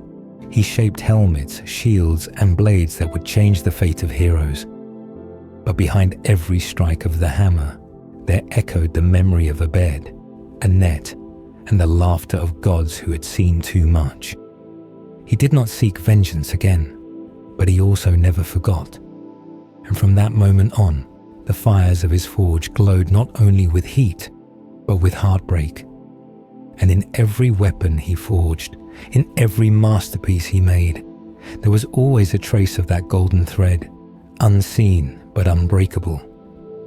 Longer, fond as they are, they will soon unwish their posture there, but my cunning chains shall hold them both fast, till her father Zeus has given me back all the betrothal gifts I bestowed on him for his wanton daughter. Beauty she has, but no sense of shame. With these burning words, Hephaestus' rage spilled out like molten metal, scalding the silence of the heavens. The fire that usually shaped armor and divine tools was now turned inward, burning his heart with betrayal.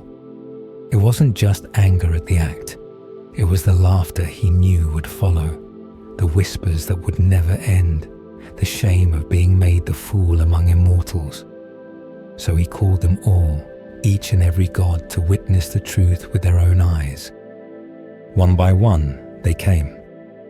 The immortals assembled not for battle, nor feast, nor judgment, but for a scene stranger than any tale sung before. And there, upon the ivory bed with its finely wrought frame and silken sheets, the goddess of love and the god of war lay tangled in invisible threads, naked, exposed, trapped.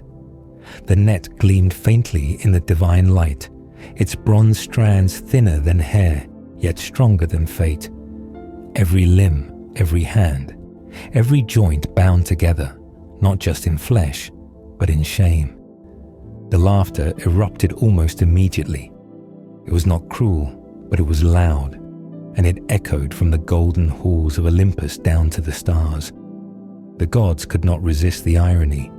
Love and war, caught in the very act that symbolized both their power and their downfall. One of them, barely holding back his tears of mirth, said that if he must suffer such a trap, may it be for the same cause. They didn't scold. They didn't turn away. They marveled at the craftsmanship, the trickery, and the rare moment when even the most proud among them were brought low. Among them, only the god of the sea was serious. He stepped forward, his deep voice cutting through the amusement like a wave through still water. He spoke not to the lovers, but to the smith. He asked that they be freed, that the net be lifted. He offered his own name, his own honor, as guarantee that payment would be made. But Hephaestus, wounded and wary, reminded all that words meant little from gods who bend oaths as easily as mortals break them. If war fled without paying, what power would he have to chase him? What net could hold the tides? The sea god did not retreat. He repeated his vow, this time slower, firmer. If war did not pay, then he would. He would bear the debt himself. Hephaestus looked at him, long and silent, until finally the net withdrew. It coiled up as if ashamed of its own success, vanishing into the bedframe. The lovers, still flushed with the remnants of passion and the heat of shame, rose and fled. War took to the cold lands of Thrace.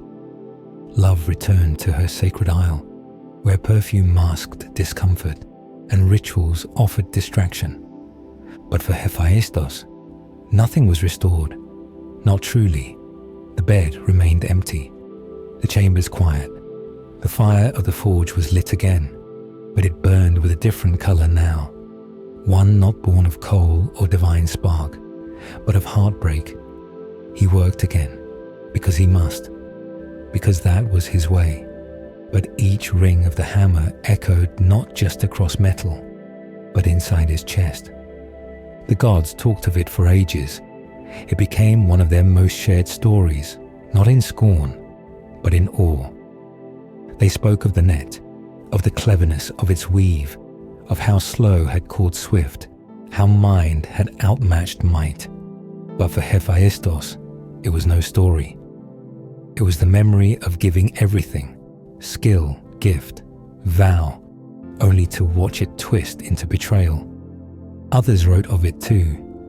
They said that in the city of the heavens, the tale of the affair and the trap was passed around like the sweetest wine. Poets and dreamers spoke of how even gods were vulnerable to love's folly, to jealousy, to cunning revenge. Some spoke of how the sun, seeing all, had exposed the lovers. Others later would say that even this myth was a veil hiding an older truth from lands of stone and sand, where fire and sun once ruled kings and queens, now forgotten. But all agreed. The tale began with trust and ended in shame. In another telling, a robe was given to the child born of this union. A robe dipped in crimes, they said. Not as punishment for the child, but as a sign of how deep sins can pass through generations. The child herself, named for harmony, carried in her blood the disharmony that made her. And so, even when she wed, even when music filled the air and the gods smiled again, the shadow of that bed, that trap, and that laugh lingered. And in quiet corners of Olympus, long after the tale had faded from daily jest, there were some who remembered the way Hephaestus stood in the doorway of his own home, watching the ones he loved most break the last piece of his heart. So the net was never just bronze. It was grief spun thin, and the chains were never just meant for bodies. They were wrapped around memory, around love, around loss. And no matter how far the lovers ran, they never escaped the shape of that shame. The story of the net, like the net itself, was fine and strong. And even though the gods had laughed, even though time had moved on, Hephaestus never again laid a trap like it. Not because he lacked the skill, but because that one, that first, had already caught everything he truly valued, and it had torn it all apart. Hephaestus, left alone after Aphrodite had turned away from him, carried a heart wounded not only by betrayal, but by the quiet scorn that followed it. The gods may have laughed when he exposed the affair between love and war, but laughter did not mend the cracks in his soul. And when the goddess of wisdom came to his forge seeking weapons, tools of order, strategy, and protection, he saw in her not only the opportunity to craft, but the image of another kind of beauty, untouchable, disciplined, and strong. His desire, long pressed down like the molten bronze beneath his hammer, rose again. But this time, it was not met with welcome or warmth. It was not love, not even seduction.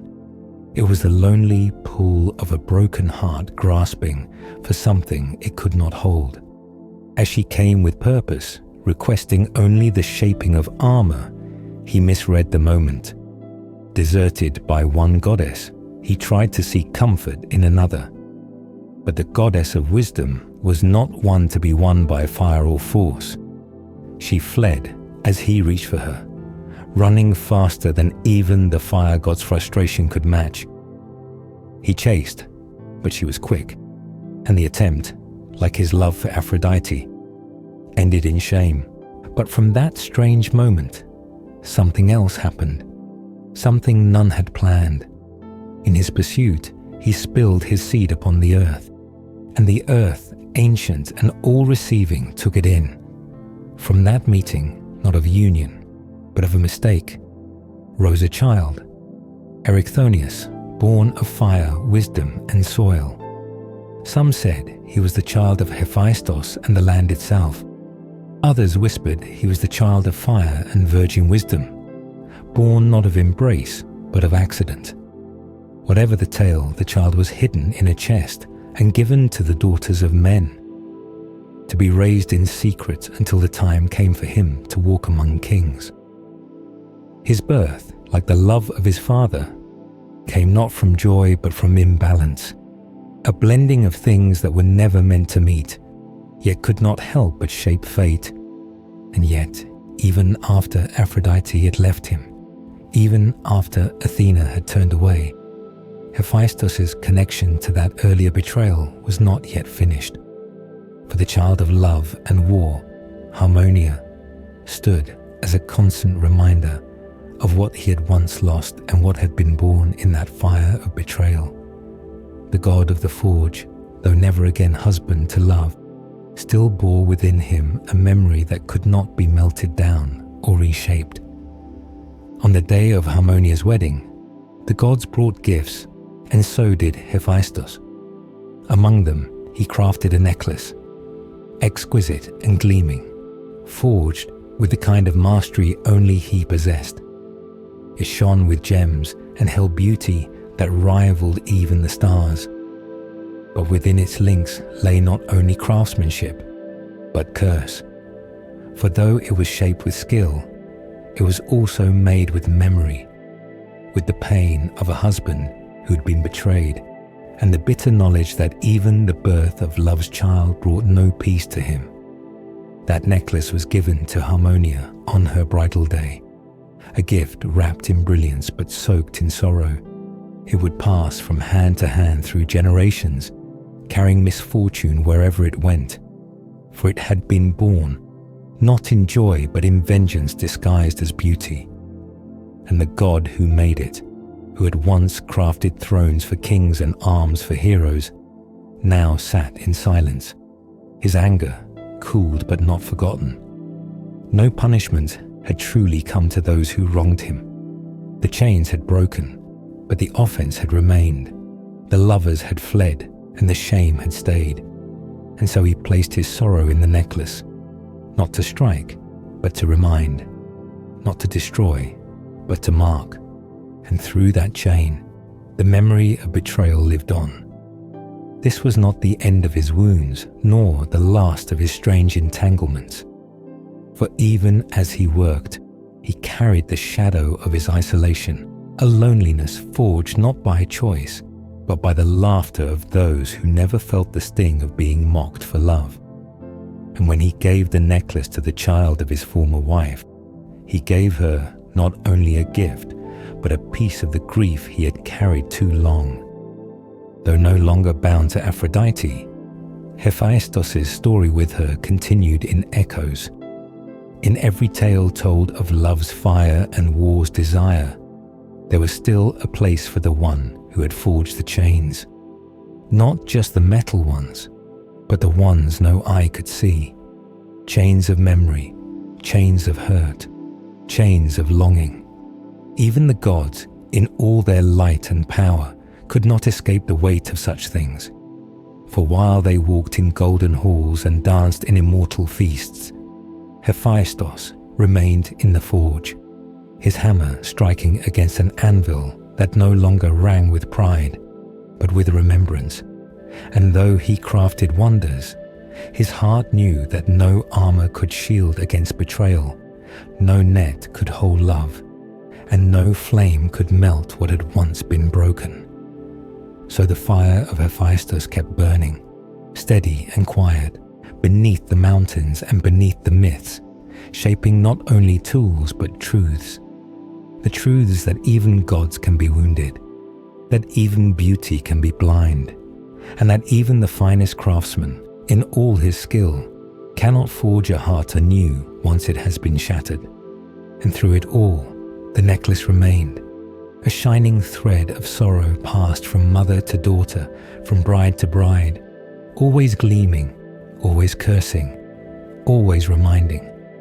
It was not just a jewel, it was the story of love betrayed, of vengeance unspoken, of grief disguised as a gift. And long after the forge grew cold and the laughter of Olympus faded, it was the gift that still whispered of the god who had once loved and lost and crafted his pain into something that would never be forgotten.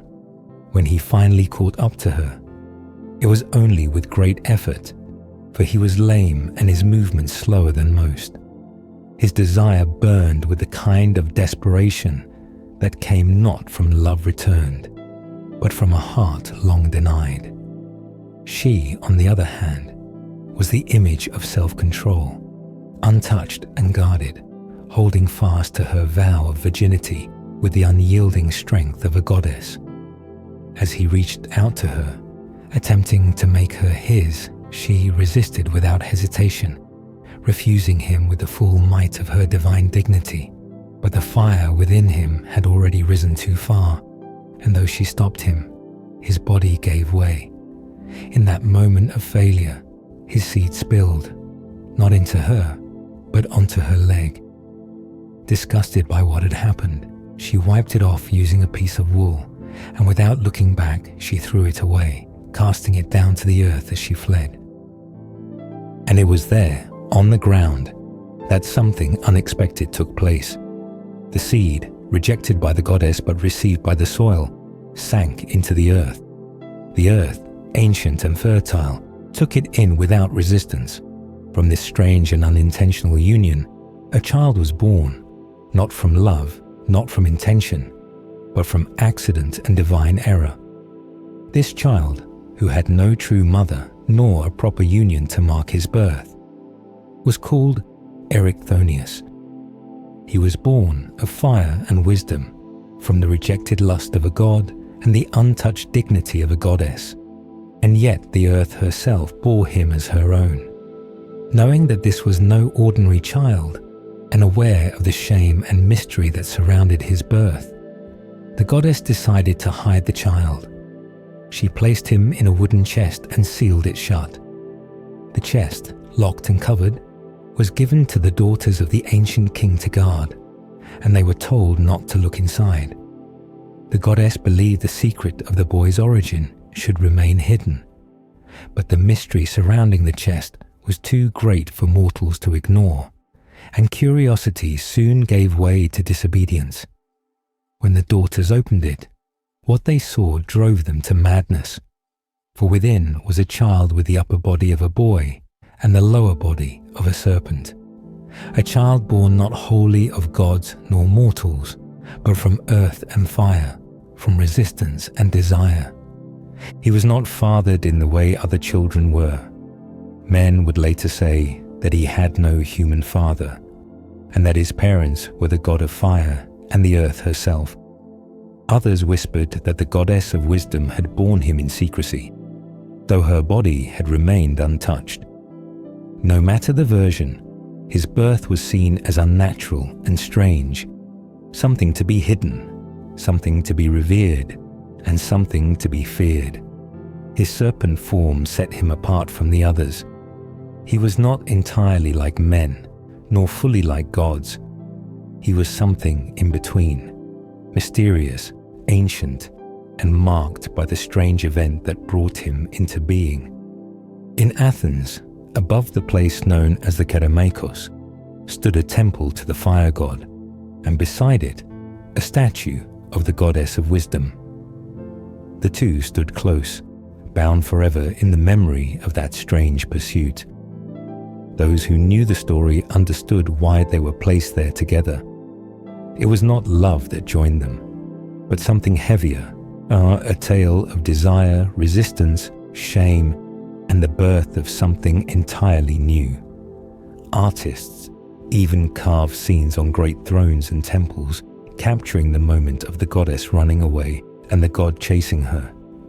It was a story the people remembered, not only for what it told about the gods, but for what it revealed about the strange ways fate could twist desire into destiny.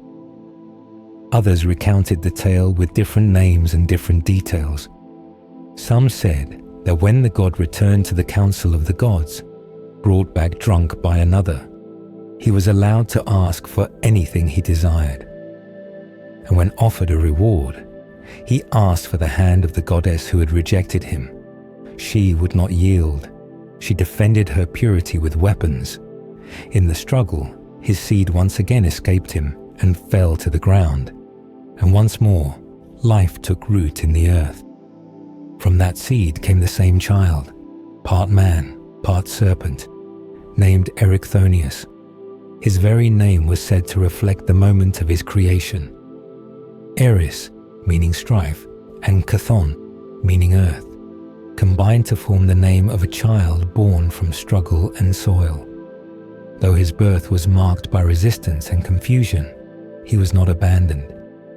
The goddess, ashamed though she was, took the child in secret and raised him with care. She placed him in a chest and gave him to 3 daughters to guard, trusting them to keep the secret safe. But fate has a way of unfolding truths, no matter how well they are hidden. Even later poets and scholars added their voices to the tale. They spoke of how the goddess tried to hide in a sacred place, and how the god followed her, driven by passion she could not return. They said that in his desire, he embraced only the air, and his longing was turned into shame. From that shame, from that dust-covered mistake, rose a child who would one day rule as king, not by bloodline, but by the strange favor of the earth and gods alike. They called him a child of fire and soil, a child whose lower body was formed like a serpent, reminding all that he was born from the ground and not from a mother's womb. He was hidden, guarded, feared, and yet destined to be great. The story of his origin was passed down through generations, not just for what it said about the gods, but for what it showed about creation itself. That not all life comes from love, that not all birth comes from joy. Sometimes life rises from resistance, from shame, from mistakes left in the dust. And yet, from such beginnings, a king can be born.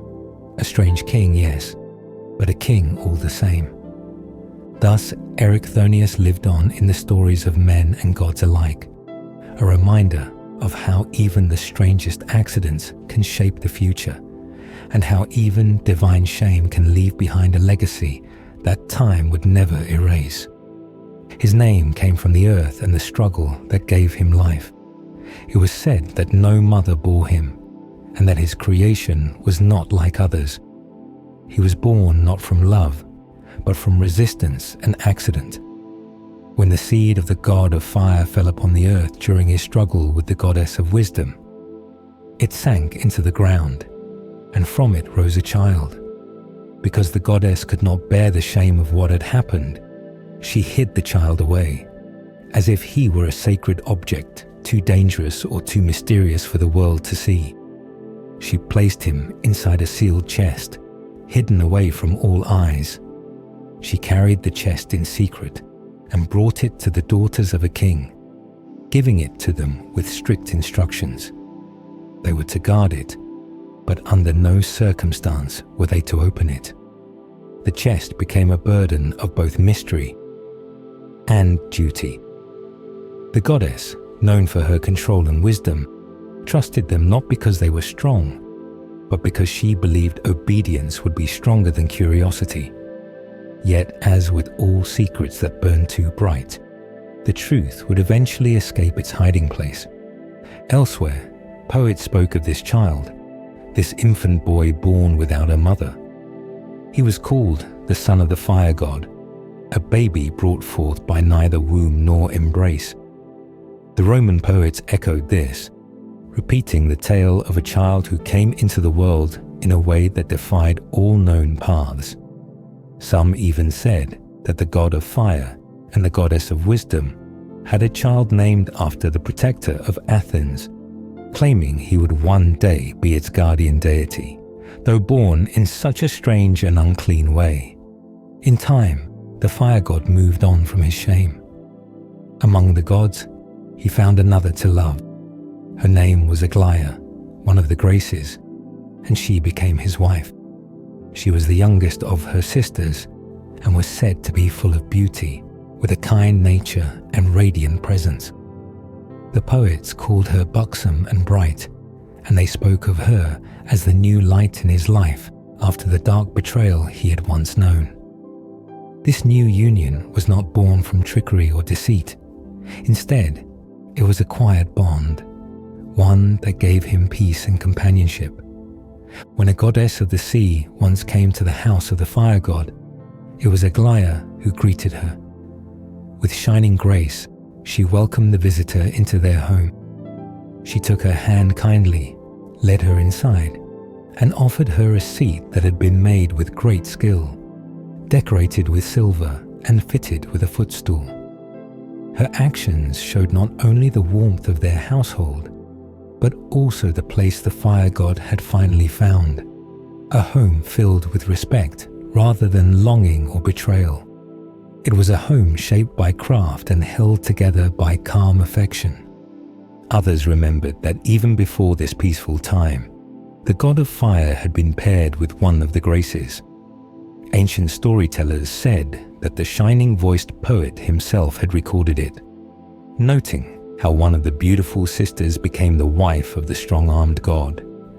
Whether she was named Aglaia or Charis mattered less than the peace she brought him after years of shame and longing. But even this peace did not stop his heart from stirring again. When he looked upon the Maiden of Spring, the daughter of the harvest goddess, he felt something awaken once more. All the gods had noticed her, and all were enchanted. She stood untouched by the world, graceful and full of life. Each god brought their gifts, hoping to win her hand. The messenger offered his golden rod. The musician brought his harp. The war god laid down his weapons. And the craftsman came forward with a necklace. The necklace was unlike any other. It shimmered with colors, freshly made and still warm from the forge. It was a gift he had crafted with his own hands, hoping that the beauty of his work could make up for the flaw in his form. He had already turned away from his former wife, for he had caught her in another's arms. Now he reached out again, with hope instead of hurt, but once again he was refused. The girl's mother, powerful and protective, turned away every suitor, determined that her daughter would not be given to anyone without consent. And so the necklace, full of color and breath, was not accepted. The god who had known rejection before was made to know it again, though this time with less shame and more sadness. He had poured his skill and his soul into the gift, hoping it might open a door. But the door remained closed, and the girl remained untouched, like a flower kept under glass. In all these tales, the god of fire stood as both maker and seeker. He created wonders no one else could dream of. He built palaces, thrones, weapons, and charms. He forged chains to bind the guilty and gifts to please the innocent. And in all his craft, he poured the emotions that could not be spoken: longing, pain, pride, and hope. Sometimes his creations brought justice. Other times they brought sorrow. But always they reflected his heart. His story was not just one of betrayal and revenge. It was also about moving forward. From the chest he sealed, to the necklace he offered, to the home he made with a new wife. His life flowed like molten metal, shaped by fire, tempered by time, and polished by the lessons of the past. Though he limped as he walked, his hands never faltered. Though he had been shamed, he built with beauty. And though he had been denied more than once, he continued to give. Even when his creations were not accepted, they left their mark on the world, on the gods, and on the stories that would be told for generations.